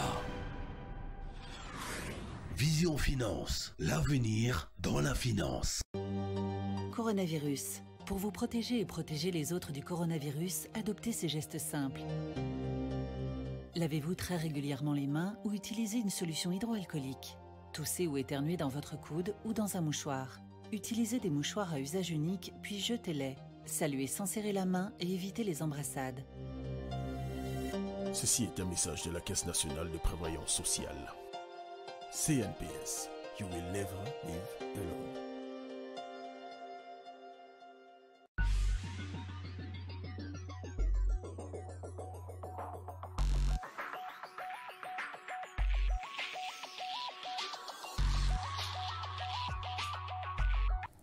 Bon retour sur le plateau du débat, mesdames et messieurs. Prenez votre mal en patience quant à vos messages et même la suite du programme parce que nous allons rester toujours avec le Covid-19, des témoignages et des réactions venant de ce plateau, mais également de vous, tout au long des quelques minutes qui seront encore les nôtres pour cette émission. Maintenant, c'est le temps consacré à la revue de presse et nous ouvrons la page par le quotidien bilingue national Cameroun Tribune qui nous parle de la lutte contre le coronavirus. Le Parlement monte au front à l'ouverture des travaux de la deuxième session ordinaire de l'année législative en cours hier. Les présidents du Sénat Marcel Niat Difendi et de l'Assemblée nationale Kavaye Guédibril, en apportant leur appui au président de la République, ont invité les populations au strict respect des mesures édictées. Les pages 2 et 3 contiennent cette information. Après Cameroun Tribune, c'est Info Matin pour un numéro exclusif. Serail, la session du Conseil supérieur de la magistrature en vue. Paul Biya prépare un tremblement de terre d'importants textes annoncés au Parlement, dont la réforme de la Constitution, un profond chamboulement du gouvernement en gestation. Les pages 3, 4 et 5 d'Info Matin sont à lire impérativement aujourd'hui. Alors, quotidien émergence, lutte anti-coronavirus, Kavaye Guédibril fustige les limites gouvernementales. La page 5 de ce journal contient cette information qui va justement venir juste après le quotidien L'Épervier, le quotidien L'Épervier que nous prenons. Plan triennal spécial jeune, Paul Biya réitère son appui à la jeunesse. Le journal Le Messager Covid-19 Kavaye, l'Odontol, le Bilibili et le Matango. À l'ouverture des travaux de la rentrée parlementaire hier, le président de l'Assemblée nationale s'est offusqué du refus de certains Camerounais de se plier au respect des mesures barrières, nous dit le journal Le Messager. Pour la suite, c'est la météo, c'est bi-hebdomadaire. On nous parle des coups bas des kamikazes aux trousses d'Amougou Belinga, résidant pour la plupart à l'étranger. Des lyncheurs sont décidés à faire la peau à l'homme d'affaires et mania des médias. C'est à lire ce matin. Lutte contre le Covid-19 également. Mbarga Tangana offre des kits sanitaires à la Mefou et à Famba. La cérémonie officielle de remise de ce don par le Mincommerce a eu lieu hier à l'esplanade de la place des fêtes d'Unfou. C'est dans la page 2 qu'on retrouve cette information. La suite, c'est le quotidien concours et test de sélection 2020 organisé par le ministère de la fonction publique et de la réforme administrative. Les sous-préfets habilités à signer désormais les attestations de présentation des originaux des diplômes. C'est ce que nous dit le quotidien. Pour la République Presse que nous prenons à l'instant, c'est la déconcentration du sésame concernant la délivrance des attestations et de présentation des originaux des diplômes pour les concours administratifs, dit la République Presse de ce jour. L'anecdote, justice, Gilbert Baoula, condamné à 2 ans de prison. La forfaiture de l'individu a été punie par le tribunal de première instance de Yaoundé, centre administratif. Il devra également s'acquitter d'une amende de 25 millions de francs CFA. On va laisser l'anecdote pour reprendre l'économie et boucler notre page de ce matin. Loi de finances rectificative 2020, le budget du plan triennal spécial jeunes sauvé de justesse. Justement, c'est la fin de cette revue de presse. Nous prenons rapidement quelques réactions de téléspectateurs. Est-ce qu'il y a un commentaire? Une non. Patrice, rien. Même pour...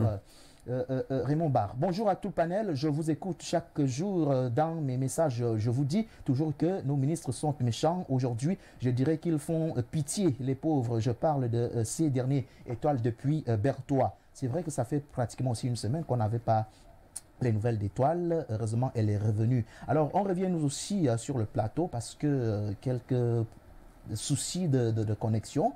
Je pense qu'il y a des messages qui sont là sur le canal WhatsApp, mais ce souci sera peut-être réglé avec Martin Kenfak. Du moins, on revient sur le plateau. Et tout à l'heure, une question vous était posée par un téléspectateur. Je préfère commencer par là, qui nous a demandé, entre-temps, vous avez avec vous des gens, des collaborateurs proches, notamment votre chauffeur. Qu'en est-il? Parce que c'est de ça qu'il s'agit. On parle du Covid-19 dans son entièreté aujourd'hui, découlant de votre témoignage vivant. Dieu merci parce que vous êtes de retour avec nous. Donc, je crois, quand j'ai été testé positif, moi j'ai fait des messages, j'ai fait des vidéos pour dire à tout le monde, à tout mon entourage que j'ai été testé positif. C'est comme ça qu'un jour, mon chauffeur m'appelle. Il me dit, boss, on m'a dit que si je continue à travailler avec toi, moi aussi je vais mourir. Comme tu as atteint du Covid-19, donc moi je ne vais plus travailler. Moi aussi je vais mourir. Donc il vous voyait déjà.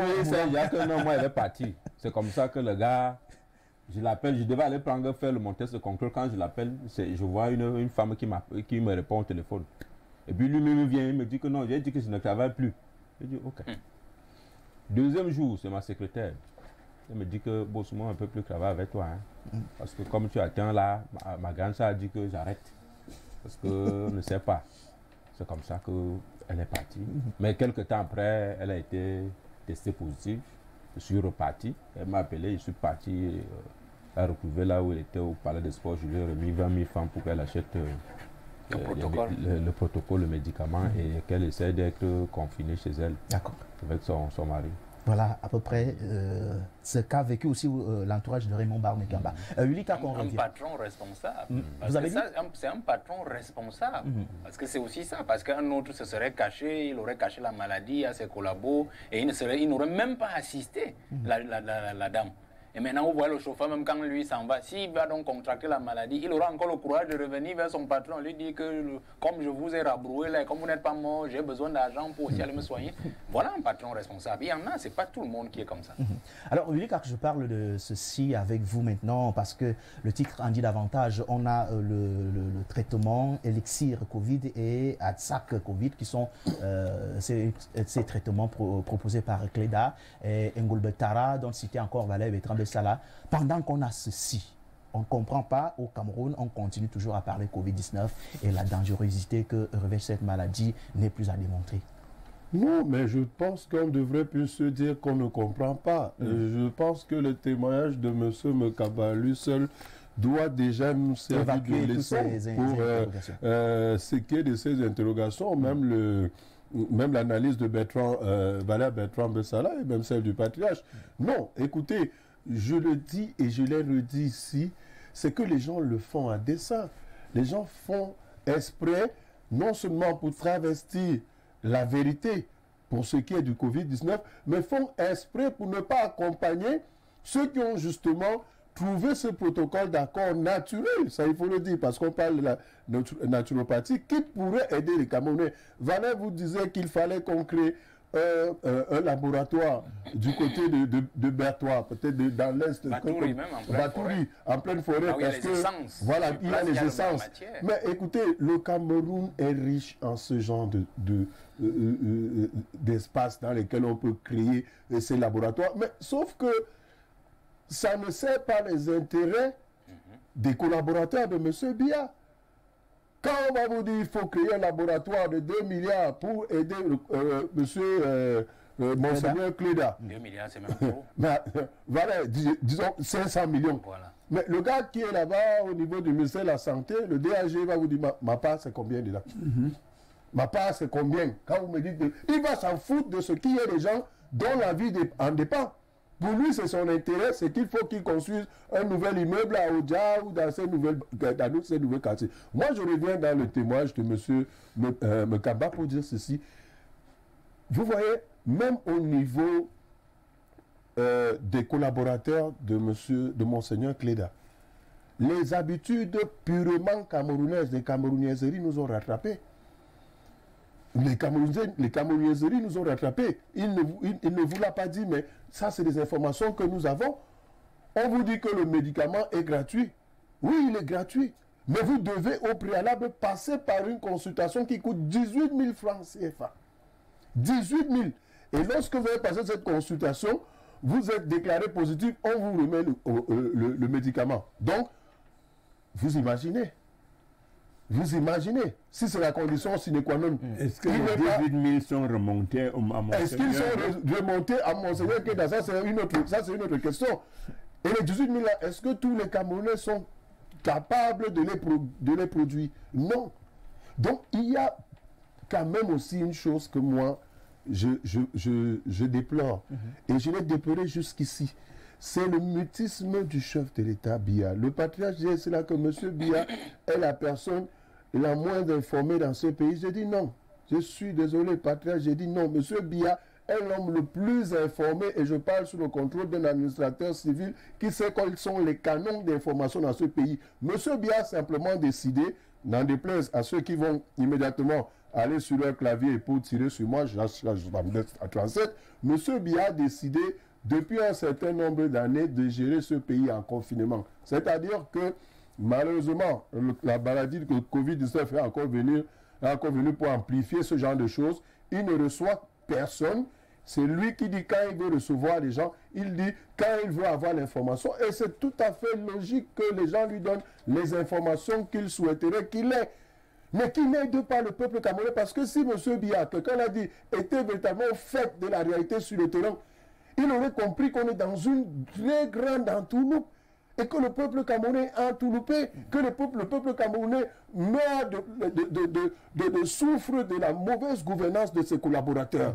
Regardez par exemple dans le témoignage de monsieur, il y a une spécialité en médecine qu'on appelle la traumatologie. La traumatologie, je voudrais simplement vous dire la traumatologie, prise en charge immédiate des patients traumatisés. Et le traumatisme étant ce choc provoqué par une pathologie, vous avez ce qu'on appelle l'effet, vous avez le stress post-traumatique que M. Mbanga évoquait là tout à l'heure. M. Raymond Barré, je suis habitué à plus Raymond Barré, qu'il évoquait tout à l'heure. C'est ça qui peut, par exemple, causer les douleurs à la poitrine qu'il a ressenti. L'effet le stress, l'effet post-traumatique. Aujourd'hui, monsieur Mekamba, si quelqu'un tousse à côté de lui, il va être réticent. Voilà. Merci. Bonjour à tous, très bonne émission. Caroline, je vous écris depuis Bertoua. Je dirais que les citoyens camerounais n'ont pas encore pris conscience du danger de cette maladie. Patriarche. Oui, je voulais dire une chose. Avant d'être chef de la brigade provinciale de police judiciaire du centre et du sud, j'ai d'abord été à la délégation générale de la sûreté. Et je sais de quoi je parle. J'affirme, et je peux le prouver, que M. Biya, notre président, est mal informé. Il est informé selon les intérêts des uns et des autres. Et ça, ce n'est pas... Quand vous faites une note et que quelqu'un vous dit non, il faut modifier parce que ça, le président risque d'être mécontent. Et il y a un problème. On doit remonter. Si quelqu'un insulte le président, remonte qu'il a insulté. C'est au président d'apprécier. Ce n'est pas... si vous appréciez au bas niveau, il y a une rétention de l'information. Donc j'ai dit ceci. Ce qui peut être reproché à notre président, c'est le fait d'être resté cloîtré au palais de l'unité. Et ce que vous dites aussi... je préfère ne plus prendre la parole après. Puisque nous avons déjà conclu avec le sujet. Monsieur Fangono, non, Patriarche.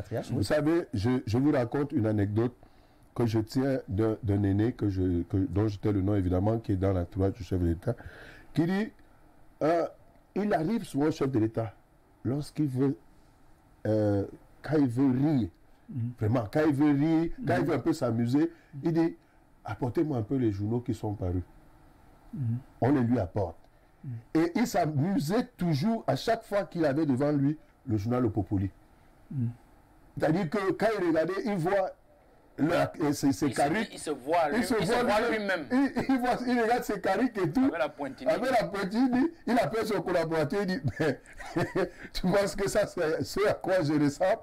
Donc, ça veut dire que le président sait où toucher. Je voulais vraiment conclure par ça. Il sait où toucher pour avoir les bonnes informations. Bonjour, notre président Paul Biya, que je respecte énormément. Cependant, son laxisme, sa bonté ne font pas de nous un pays prospère, mais engendrent plutôt des vautours et des méchants à faire tout ce qu'ils sont en train de faire aujourd'hui. Étoile nous écrit depuis Bertois. Conclusion sur le sujet, Raymond Barmekamba.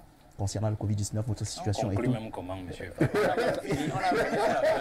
Ça, c'est beaucoup Vous en avez encore? Ok. C'est pas fait on va amener le second.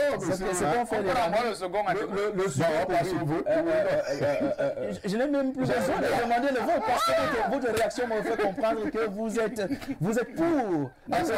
Ça ouvre la porte à beaucoup de choses. D'accord, merci. Toutes nos excuses, mesdames et messieurs, vous qui attendez. On fait aussi voter les téléspectateurs. Faire voter aussi les téléspectateurs. C'est bon? Ok. Alors, la thématique sur l'Assemblée nationale, c'est ça pour demain, d'autant plus que nous en avons. Alors, Raymond Baroui. Oui, j'étais en train de dire que le Covid, on peut débattre jusqu'à la semaine prochaine. C'est clair. Parce qu'il y a tellement à dire dans cette histoire. On a débattu jusqu'ici pendant 3 mois. Parce que j'ai suivi tout à l'heure, bon, c'est leur point de vue, leur position. D'autant plus. Oui. Nous ne devons pas condamner le président à 100%. Le Camerounais qui fait torturer son frère à côté, ce n'est pas le président Paul Biya qui lui dit torture ton frère. C'est la mentalité. Nous devons changer de mentalité. Parce que dès qu'il y a une petite situation au Cameroun, le Camerounais lui voit que non, c'est ici que je dois m'enrichir. Je dois construire ma villa, je dois doter ma 5e épouse, je dois acheter ma Prado. Et le Covid-19 est venu nous montrer ça. Nous voyons ça. Comment tu peux comprendre que hier, on part pour faire les tests rapides là. Vous arrivez, on vous fait asseoir. Quelques minutes après, on vous dit non, les tests rapides sont finis. Rentrez chez vous. Tu viens faire un test contrôle, hein. On te dit rentrez chez vous. Donc tu veux rentrer encore vers le stress. Quelques minutes après, tu vois, on amène encore les tests. On dit que non, c'est pour les hommes en tenue. Attention. Donc le Covid choisit. Ils n'ont pas des hôpitaux militaires. Non, laissons d'abord ça. Est-ce que le Covid choisit? Mais il a raison, il y a quand même des garnisons militaires. Non, le problème c'est que... Il y a même sur le plan hospitalier. Peut-être qu'il y a des choses que je vais peut-être dire ici. Il vaut mieux. Vous savez, les gens ont tellement je vais dire quoi? On a tellement mis les verrous sur l'histoire du Covid-19. Mystifier le Covid. Juste à faire en sorte que même les hôpitaux militaires, là, ils ne voient que le feu. J'ai dit le feu. Le Covid-19, c'est le ministère de la Santé. J'ai dit le ministère de la Santé. Pour qu'on donne même les réactifs au ministère de la Défense, c'est tout un problème. Quand vous voyez les gendarmes partir se faire dépister au palais des sports, contrôler le business. Ça doit tout vous dire. Comment vous pouvez comprendre que l'armée a les hôpitaux, ils ont les infirmeries? On peut leur donner ça là-bas. Pourquoi les militaires partent seulement dans leur machin là? Pour bien contrôler le business. Parce que la personne qui a nommé celui qui est là, parce que vous accusez le président, hein? Vous accusez le président, c'est une chaîne. Hein? Ça veut dire il y a les prébendes. Je dois donner à la personne qui m'a donné le business. Non. Mais le chef de l'État est au sommet de la chaîne. Non, le Camerounais doit être conscient d'abord. Il doit savoir protéger son frère. Il doit savoir reconnaître ce qui est utile pour son frère. Monsieur Fangono, oui, pour que le président soit au-dessus de la chaîne, il faut des conditions. Et ces conditions ne sont pas remplies. La première, c'est qu'il faut que ces services spéciaux fonctionnent normalement. Ils ne fonctionnent pas normalement au Cameroun. Je dis qu'on ne remonte les informations au président que celles qu'on voudrait bien lui donner. C'est parce que s'il y avait des vrais services spéciaux, mais on n'attendrait pas que quelqu'un qui travaille 10, 15, 20 ans, c'est après 20 ans qu'on se rend compte qu'il a détourné. C'est vrai que le chef de l'État est, comme ça se dit, le patron de la République. Il devrait aussi être cité, mais ce n'est pas de lui que nous parlons. On a ces cas. J'ai voulu parler de ces médicaments. Parce que c'est lui qui porte le chapeau le plus souvent. Et je vous dis, je maintiens que lorsque vous envoyez une information à la présidente de la République, je parle de ce que je sais. C'est le secrétaire général de la présidente de la République qui reçoit tout. Et le secrétaire général au Cameroun est le patron de tous les services spéciaux. Donc, il peut, et il y a même son texte de nomination qui lui donne la possibilité de discriminer les affaires rapportées à la connaissance du président de la République. Alors qu'on arrête d'épingler, je ne suis pas l'avocat défenseur de M. Biya, mais je vous dis ce qui se passe. Les Camerounais, comme Mekamba vient de le dire, ce que nous faisons au quartier, les bouteilles que nous jetons, plastique que nous jetons dans les fossés, les poubelles que nous versons dans nos fossés, c'est M. Biya? Non. Bien, bonjour le plateau. Monsieur Kak dit tout le temps Monsieur Biya. Pourquoi il ne dit pas Monsieur Cléda? C'est Joseph qui s'interroge ce matin à propos. Bonjour à vous tous sur le plateau. Merci pour vos éclairages sur le thème du Covid-19. Les 18 à 20 000 francs dans les hôpitaux catholiques sont destinés au test Covid-19. Alain depuis Douala, la test ce matin. Bonjour à vous, très cher. Juste un encouragement pour votre travail. Hélas, les contraintes académiques ne me permettent plus de vous suivre en direct. Un Bargavalaire depuis Marois. Vous avez Facebook également qui vous permet de nous suivre même si vous êtes dans votre plantation. Très cher Mbarga. On ne va pas lui conseiller. On va pas lui conseiller d'avoir Facebook quand même en plein amphi ou en plein amphi. Je dis même s'il est dans sa plantation. Il a dit les conseils académiques. Si je parle de Mbarga, c'est pour répondre également aux Voilà. Et c'est l'occasion pour nous également de présenter nos excuses pour ceux qui envoient leur message, ça je le sais, par WhatsApp, parce que nous connaissons quelques perturbations pour la connexion. Alors la suite, c'est tous ces chercheurs-là sont des filous. Dès qu'ils ont déjà l'argent, ils cherchent leur profit et non ceux de la population. Ce sont des bandits aux écorces et plantes naturelles. Alors, c'est un message qui est arrivé après un autre. Voilà, je retrouve le premier. Je retrouve le premier. Bonjour Jean-Bruno et à tout le panel. Monseigneur Cléda a dit à travers les médias que les 5 millions offerts par Sa Majesté, ça c'est 50 millions. 50 millions par Sa Majesté Jean-Pierre Amougou Belinga pour avancer dans la production du remède contre le Covid-19 et qu'il sera distribué aux Camerounais gratuitement. Qu'en est-il? N'est-il pas aussi dans la filouterie? Pourquoi ne nous donne-t-il pas les résultats sur son évolution? C'est ça aussi l'interrogation de ce matin. Non, alors bonjour. Les résultats, c'est le comité scientifique national qui a été saisi par Monseigneur Cléda, qui nous doit les résultats. On attend toujours que ce comité scientifique national nous donne les résultats. Le téléspectateur parle de la disponibilité du... Non, il parle aussi de la gratuité. Et il parle aussi des Bonjour, je salue l'attitude responsable de M. Mekamba vis-à-vis de son entourage et également savoir si les malades atteints du Covid-19 ne sont pas pris en charge. Quel est donc le rôle aujourd'hui des fonctionnaires du Santé? Nous communiquer seulement les chiffres. La question reste posée. On nous a pourtant dit que la prise en charge était gratuite, mais M. Mekamba a dépensé un peu plus de 200 000 francs CFA depuis Douala. Voilà le vrai problème. C'est les vrais montants aujourd'hui. C'est Valère Bertrand Bassène. Oui, Valère, c'est Valère. Moi, je voudrais simplement continuer et dire que non, le patriarche accepte sa position, mais je le maintiens toujours. C'est-à-dire que le président est le plus informé. Ouais. Mais il peut choisir d'être mal informé. C'est clair. Parce qu'il faut faire très attention. Il y a une différence entre ce qui vous revient de droit. Parce qu'il faut savoir que l'information n'a même pas besoin des efforts du président pour lui parvenir. C'est-à-dire que le système est tellement bien huilé que même il y a un système d'information ou de remontée des renseignements qui est institutionnel. Et il y a des systèmes parallèles. Je peux par exemple vous dire dans cette république qu'il y a des gens qui sont assis dans les quartiers. Vous voyez un monsieur qui est là et qui reçoit des dossiers du président de la République pour avis. C'est-à-dire que le dossier lui revient par un chargé d'études du cabinet civil qui vient le dépose et vient le chercher 2 jours après. C'est-à-dire qu'il fait une note au président de la République sur comment il voit l'affaire à partir des informations de son entourage. Le président en a comme ça des milliers dans la République. Des milliers, j'en connais au moins 2. Parce que je ne peux pas avoir la prétention d'en connaître assez. Au moins 2. C'est-à-dire qu'il ne fout rien. Il est là, vous le voyez au quartier, il joue au damier, il joue au songo. Mais le monsieur, à un moment, c'est-à-dire vous voyez les voitures qui arrivent. Parfois, ce n'est même pas des voitures, vous voyez tous des individus, parce que les agents de renseignement, moto-taxi qui viennent la nuit à 19h, ils repartent à 20h, ils reviennent, ainsi de suite. C'est comme ça. Quand ils causent avec ses plus proches, ils vous donnent ce genre de confidence que je suis en train de vous faire. Donc, il y a les réseaux parallèles. Donc le président de la République peut choisir d'être mal informé. Il peut même choisir de donner l'impression qu'il est mal informé. Parce que c'est ça aussi le politique. C'est ça le Machiavel. C'est ça le cynique. C'est-à-dire feindre d'être floué afin de frapper ce qui le floue. C'est comme cela. Nous, on a fait l'administration, on fait toujours ça. Parfois, j'ai ma secrétaire, je sais qu'elle est dans des bisbilles. Bon, je souris avec elle, je lui dis non, tu peux faire.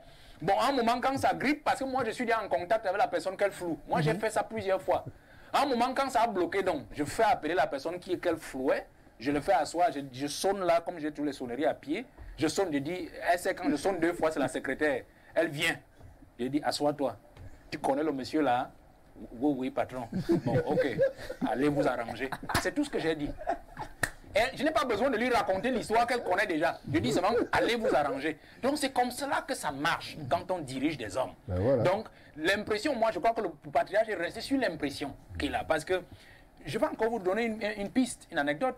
Un agent dans les renseignements m'a dit, c'est-à-dire, il est la surveillance du territoire. Il est la surveillance du territoire. Quand...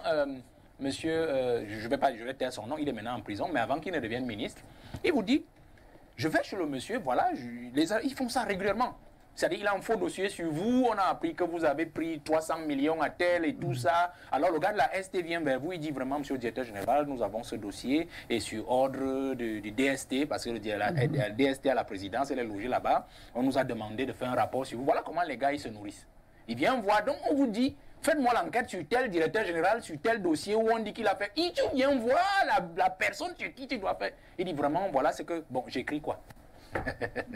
Non, parce que lui, il a déjà l'information. Mais quand en vous disant, j'écris quoi? Ça veut dire en fait que, donnez-moi ce qui me revient pour que je transforme l'information. Le patriarche en a parlé tout à l'heure.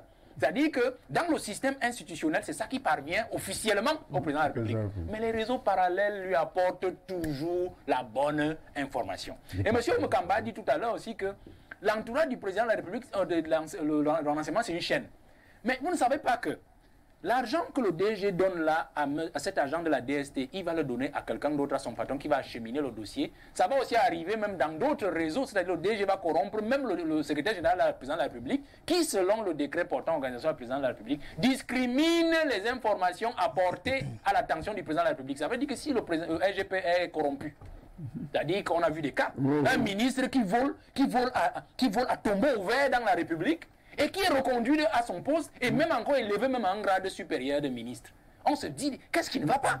C'est que certainement celui qui était chargé de discrimer les affaires apportées à l'attention du président a été corrompu. Mais le président, en suivant son SGP, il dit non, c'est les histoires qu'on dit sur le ministre, là, c'est pas bon. C'est des histoires, il travaille bien. Le président, en nommant ce monsieur peut-être encore comme ministre d'État, donne peut-être l'impression au SGP qu'il est mal informé. Mais il est très bien informé. Donc, si on revient non sur le Covid, le président, je vais vous donner quelques indices. Le président, en décidant de créer un fonds de solidarité en donnant 1 milliard, en injectant 1 milliard, pour celui qui comprend le signe politique, je parle toujours des signes politiques, il comprend que le président est au courant du grand business, du Covid, le Covid business, du Covid business qui a été organisé. C'est-à-dire que les gars veulent qu'ils mettent beaucoup d'argent. Et le président dit, je mets 1 milliard, sachant pertinemment que ça ne leur servira à rien du tout. La preuve, c'est que les 1 milliard, ils ont déjà surévalué les soins à 300 000. Et le président le sait. Le président, en disant, tout le monde peut cotiser. C'est quand nous avons bousculé ici, je crois, il y a 1 semaine et demie, pour dire que l'argent là même, c'était combien? Que le Minsanté, le lendemain, a dit qu'il y avait 1 milliard 700 millions, je crois. Il a commencé. Mais il ne vous a même pas dit le verso. C'est-à-dire ce que M. Carc demande tous les jours, et vous-même aussi, M. Efa, c'est-à-dire nous dit à quoi a servi même cet argent, on a utilisé combien dans cet argent, il en reste combien. Parce qu'en fait, le bilan de cette affaire de Covid doit nous dire exactement le nombre de malades qui sont passés dans les centres de prise en charge, le coût de chaque protocole et surtout l'identification. C'est pour cela que vous voyez que le nom de M. Makamba était très important pour eux. C'est-à-dire à la déclaration, comme chaque malade qui vient se déclarer, parce que si on n'a pas votre nom, on n'a pas votre numéro de téléphone, parce que ceux de la présidence et services de renseignement, et ils ont une façon de travailler.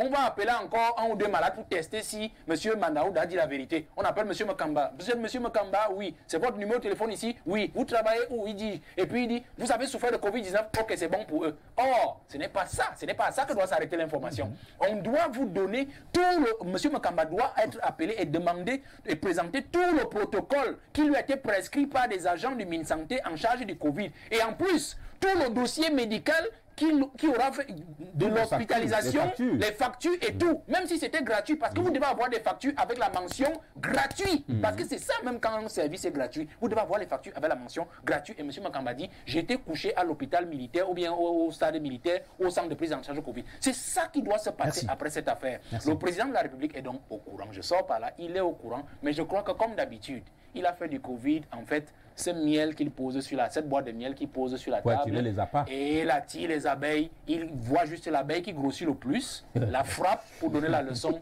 à celles qui ont... Merci Valère Bertrand Bessala. On va faire un dernier tour de table, ça sera ainsi parce qu'on a aussi des réactions de nos téléspectateurs qui sont nombreuses. Et la question que je vais vous poser, messieurs, c'est celle de savoir si, parlant du Covid-19 au Cameroun, on devrait tout reprendre à zéro. Ça, c'est la question. Et c'est par là que nous allons sortir tous ensemble. Bonjour et beaucoup de courage pour votre émission. Combien coûte Elixir Covid et où l'obtenir à Yaoundé? Monsieur Mbala Nanga, je ne suis pas le commercial.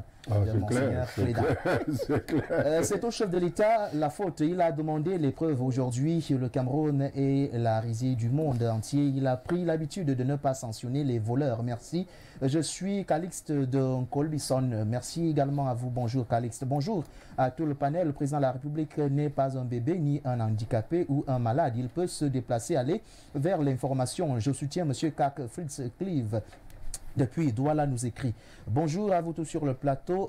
Bonne journée. Je voudrais connaître la réaction de la famille de M. Makamba lorsqu'ils ont appris qu'il était contaminé 8 nuits depuis Fumban. Bonjour à tout le panel. Le fait d'avoir invité un ancien malade du Covid-19 pour faire un compte rendu de la situation qui prévaut sur le terrain en termes de prise en charge et à saluer. Vraiment bravo M. Fangono. Merci. Sotom a mis à nu tous les tripatouilles l'AEH de ceux qui gèrent cette pandémie, si nous ne pouvons plus avoir confiance à ceux qui sont censés gérer la maladie, à qui devons-nous faire confiance maintenant et à qui nous allons nous fier. Que Dieu nous protège. Willy, l'homonyme de l'autre depuis Yokadouma. Il salue, ça c'est pour le dire ainsi, son homonyme sur le plateau. Bonjour monsieur Fangono et ses grands panélistes. Nous sommes juste dépassés dans notre cher et beau pays. Le problème d'électricité, le problème de l'eau, il faut tout refaire à zéro. Et cette question, je l'ai posée aussi. Est-ce que nous sommes nés avec le mensonge au Cameroun? Si oui, le gouvernement doit aussi penser à discerner le diplôme de mensonge d'abord aux membres du gouvernement. Les gens ne peuvent plus nous mentir alors que nous sommes à l'ère du Verseau. Merci pour l'analyse très pertinente de Valère Bessala. Bien de choses à vous. Aslem Gaspard nous écrit depuis Bagno. Bonjour à tous sur le plateau. Voilà mon protocole de traitement et le seul médicament que l'hôpital m'a donné, c'est l'hydroxychloroquine. Le reste, c'est moi-même qui l'a acheté, nous dit Joseph Mignem, notre ami Valère Bessala. Depuis l'homme. Bonjour le plateau, belle émission. Comme d'habitude, la composition du protocole était très rapide. S'il vous plaît, reprenez et lentement. C'est important pour le peuple. Vous ne savez pas le travail que vous faites. Arthur depuis le Congo nous écrit, ça sera fait Arthur tout à l'heure en conclusion. Bonjour, belle analyse de Valère Bessala. Il faut réajouter que si M. Mekamba a été le 8667e à partir du moment où il est guéri, est-ce qu'on le retranche de ces chiffres? Non, on continue de maintenir les chiffres et les faire grimper. C'est terrible. Alain Bella. Très bonne remarque. Ah oui. Ah oui, très bonne remarque. Ah oui. On ne soustrait. C'est clair. Bonjour le plateau. Je ne sais plus comment vous féliciter. Je vous avoue que vous faites non seulement la fierté du Cameroun, mais aussi celle de toute l'Afrique. Je ne suis pas camerounais. Sinon, je devrais poser une doléance au président Paul Biya de prendre Valère Bessala, Biloa ici et les habitués du plateau comme ses principaux conseillers, y compris le journaliste, car vous êtes intelligent et sage. C'est Napo depuis Bassar, c'est au Togo. Bonjour le panel. Cette bureaucratie est encore tranquille parce que les Camerounais respectent et estiment le président de la République. Vous serez des témoins vivants de ce que ces gares vont endurer après le président Simon depuis Yaoundé, nous écrit. Bonjour à vous Simon. Bonjour, je salue l'attitude responsable de M. Mekamba vis-à-vis de son entourage. Également savoir si les malades atteints du Covid-19 ne sont pas pris en charge. Quel est donc le rôle aujourd'hui des fonctionnaires du ministère de la Santé? Ce message a été envoyé dans l'autre canal et il a déjà été lu. Merci. Bonjour, c'est Monsieur Ekani Manga à Obala, au lieu au lieu de élaborer. Bon, okay. Bonjour à tous. Ces dirigeants servent leurs intérêts. Ils sont comme l'OMS de la part de monsieur élaboré Manga à Obala. Bon, peut-être le patriarche peut le reconnaître. Bonjour, une fois de plus à vous sur le plateau. Que notre brillant patriarche, dont je partage la pertinence des analyses trouvées, toujours l'occasion d'innocenter M. Biya, qui constate l'inertie de son gouvernement et ne fait rien. Merci. Bonjour à vous tous sur le plateau. Je vous écris depuis le Gabon. Tous les invités sur le plateau, bonjour. Très belle émission. Mes sincères félicitations pour l'émission et pour vos analyses. C'est Narcisse qui nous a écrit justement depuis le Gabon. Alors, vous l'aurez compris, chacun aura une minute. Valère. On commence par Valère. Non, mais c'est moi qui viens de finir. Voilà. On commence par lui. Oui, non. Écoutez, vous avez posé la question, je voudrais que vous la repreniez. Vous demandez s'il faille reprendre tout à zéro. Non, tel que les choses. Vous dites non? Non, alors qu'il y a un message qui vient de répondre un peu. Non, je veux vous dire pourquoi. Voilà. Le processus, il a déjà été enclenché et on a entamé un chemin de non-retour. Et je m'appuie sur la remarque du téléspectateur qui est pertinente. C'est-à-dire que là, maintenant, tel que nous sommes partis, le nombre de malades que vous voyez là ne peut pas être dissocié du budget de prise en charge. Je ne sais pas si je me fais comprendre. Pas encore. C'est-à-dire que si maintenant, c'est-à-dire qu'à chaque fois qu'un cas est déclaré, automatiquement, ça induit une sortie d'argent. Je ne sais pas si vous comprenez. À ce niveau. Ça veut dire que si il faut, il faut dire maintenant que, OK, comme on a 450 personnes guéries, il faut soustraire à ces 450 personnes le nombre total de guéris. Ça veut dire qu'il va falloir faire aussi un bilan de l'argent qui a été utilisé pour ces personnes dans leur prise en charge. C'est des techniques qui sont extrêmement compliquées avec le système qui va avec. Ce que moi je pense simplement, c'est qu'il faudrait que le chef de l'État prenne les choses à bras le corps, qu'on assainisse véritablement le système qui tourne tout autour de la lutte contre le Covid-19. Vraiment, qu'on l'assainisse, que même au niveau des mesures qui sont mises en place, que le chef de l'État, vraiment, il a les moyens pour que cela soit véritablement assaini et que toutes les personnes qui sont victimes de tout ce qu'on a décrit jusqu'ici soient sanctionnées. Parce que qu'on arrête sous le prétexte de l'opération épervier de régler ce compte avec des gens qui sont une menace pour le pouvoir, alors qu'il y a des gens qui continuent de voler. Qu'on arrête, qu'on mette des mécanismes pour empêcher aux gens de voler.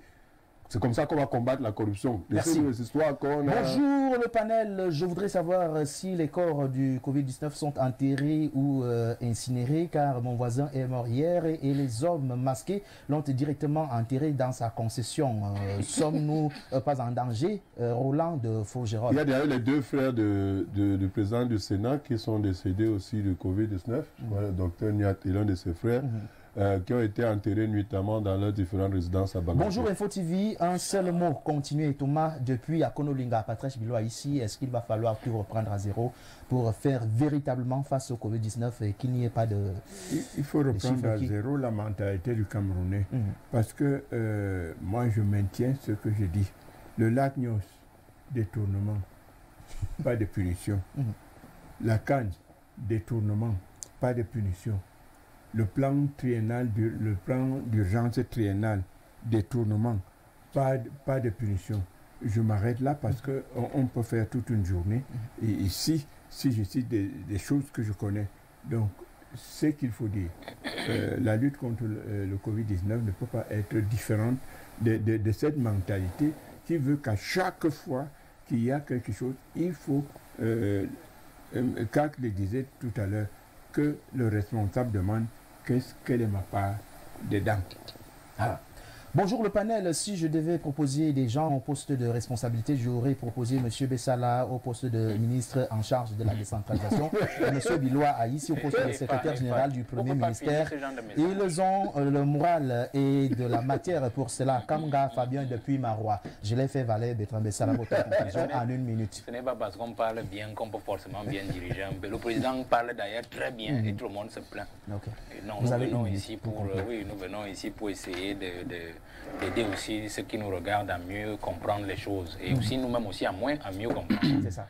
Je crois qu'en fait, tout n'est pas à reprendre. On ne peut pas reprendre tout. S'il fallait tout reprendre, même le Cameroun, il disparaîtrait de la carte complètement. Parce qu'avec nos aînés, vous voyez, c'est des gens qui ont passé le pont et qui décident de le couper. C'est des gens qui ont décidé de scier la branche sur laquelle ils sont assis. Donc, on ne peut pas tout reprendre. Parce que tout reprendre veut dire en fait annihiler même l'avenir des enfants. Et même nous autres encore qui espérons que nous pouvons encore servir le pays dans les jours qui viennent. Donc, on ne peut pas tout reprendre. Sur ce point, sur un tout autre point, je crois aussi que on ne devrait rien attendre parce que je vais faire un clin d'œil au PDG du groupe La Météo qui disait dans l'informateur qui annonçait un tsunami, le prochain gouvernement, il n'y aura rien. Il n'y aura rien. Aussi, voilà. Le président va faire comme d'habitude. Il va peut-être même vous amener peut-être M. Manaouda comme RGPR. Il va tourner là 2, 3 individus. Voilà, c'est tout. Il va vous prendre les réchauffés qu'il a mis au quartier. Il n'y aura rien. Donc moi j'ai seulement dit au peuple camerounais, serrez-vous les coudes, luttez contre le Covid. Vous avez suivi le directeur de publication tout à l'heure, M. Bekamba. S'il n'avait pas eu ces moyens, et même il a ces moyens, il a réussi à s'en sortir. Vous aussi, vous pouvez vous en sortir avec le peu que vous avez. Parce que le Covid n'est pas une affaire de magie. Merci. Le Covid, c'est une affaire concrète. Salut à tous. Très belle émission, mais j'ai comme l'impression que vous zappez la question sur la rentrée improvisée. Il y a des cas de plus en plus dans les écoles. Moi-même, je suis élève. Malgré les mesures, nos camarades sont de plus en plus contaminés. On a peur d'aller à l'école. Yves Debolova, on a parlé de la rentrée, de la reprise des classes il y a quelques jours seulement. Peut-être ça, c'est les conséquences. Bonjour, je suis Aminou Alioum depuis Maroua. Je salue Bessala, j'admire beaucoup votre débat. J'aimerais avoir la liste des médicaments qui ont soigné. Le DP, vraiment, c'est une honte pour le pays d'après le témoignage du DP. Courage à vous. Justement, DP, on conclut avec vous, le temps pour vous de rappeler à ceux qui nous regardent le protocole. J'ai noté après lui. Bon, le protocole du Covid-19, quand vous êtes testé positif... Qui m'a guéri. Oui, qui m'a guéri. Voilà. Parce que je précise, vous le prenez quand vous êtes testé positif. Vous ne prenez pas quand vous êtes négatif. Parce que le remède, c'est le poison. Donc, quand vous êtes testé positif, vous prenez Artequin adulte. Alors, un peu plus vite. Artequin adulte. Vous prenez azithromycine. On va vous donner, le pharmacien va vous donner le dosage là-bas par rapport à votre âge. Vous prenez Oracelzine. Vous prenez le CAC1000. Et vous prenez la Témésia. Voilà le traitement, le protocole. Et maintenant, l'après-malade. Mais maintenant, si vous avez les séquelles, vous pouvez associer avec... Ça, vous avez le stress post-traumatique. Vous pouvez associer avec Oroquin 200 mg pour les bourdonnements, les sifflements d'oreilles. Et pour les vertiges, vous prenez Tadiferon. D'accord. En précisant que ça dépend des organismes. Ça dépend des organismes. Tout le monde n'a pas les mêmes effets post-traumatiques. Bonjour Info TV, je continue à penser qu'il y aura des nouvelles prisons pour accueillir ceux que l'opération épervier spéciale Covid-19 va prendre. Mapouré depuis Fouman. Bonjour à vous Info Télévision, merci pour le travail abattu, félicitations une fois encore, merci aussi. Alors le temps pour nous de dire merci à ceux qui ont usé de leur temps pour nous regarder ce matin. Le Patrice Bilois ici, une fois de plus, va rentrer sur le terrain pour... Absolument. Nous avons un devoir et nous sommes là pour l'accomplir. Raymond Barmekamba, je vous dis déjà merci d'être passé et d'avoir édifié les téléspectateurs sur la question liée au Covid-19. Oui, le Patrice est toujours en studio, ne l'appelez pas. Ça sera juste d'ici quelques secondes. Oui, déjà, Jean-Bruno, je te remercie de m'avoir donné cette occasion de venir faire ce témoignage, pour venir me dire ce que le vécu, les étapes que j'ai parcourues pour que je retrouve la santé. Donc, je te remercie ton PDG. Dieu Doninven. Je remercie également les autres invités, le grand frère. Le Patrice Bilois ici, Mulika que j'ai retrouvé parce qu'on s'est perdu de vue. Et mon cher Valère que je... Donc ça veut dire que vous me devez beaucoup. Hein. Mon cher Valère que je prends soin, c'est lui qui me torture souvent chaque jour. Entre 10 et 11h52. Alors oui, Valère Betrambé-Sala, merci également. Non, la joie est partagée, merci beaucoup. Votre disponibilité. Bonjour, comment vous allez? J'apprécie énormément ce débat, cette émission sur laquelle vous télévisez. C'est Marab Boniface Eli depuis Maroua, Kongala, merci également à vous. Le témoignage des Néo, on ne l'a pas eu. On ne l'a pas eu. Il reste combien de secondes? 30 secondes. Bon, je suis allé payer ma facture et Néo. J'arrive au studio pour dans leur bureau là, du coup un responsable, je crois que c'était le trésorier, je ne sais pas, il a un poste là-bas. Je lui dis que bon, j'ai été coupé, je voudrais payer ma consommation. Et je sors d'une maladie où j'ai fait 3 semaines, j'ai été testé positif. Dès que j'ai seulement prononcé le mot positif au Covid-19, débandade totale. Il voulait y sortir, il a dit que monsieur, vous ne sortez pas. Arrêtez de stigmatiser les maladies du Covid-19. Merci beaucoup. Mais vous allez sortir parce que notre émission est arrivée à son terme. Merci à vous, monsieur. Merci à Mélissa Medjo, Jean Nikela, Janvier Désiré Kenge, Landry Ncha, Saliou, Kenfak, Jacques Bitebia, en tout cas toute l'équipe de production, parce que c'est pratiquement une trentaine de personnes qui se mobilisent chaque jour pour produire le débat. Mesdames et messieurs, donnons-nous rendez-vous. Le dernier de cette semaine, c'est pour demain. Bonjour.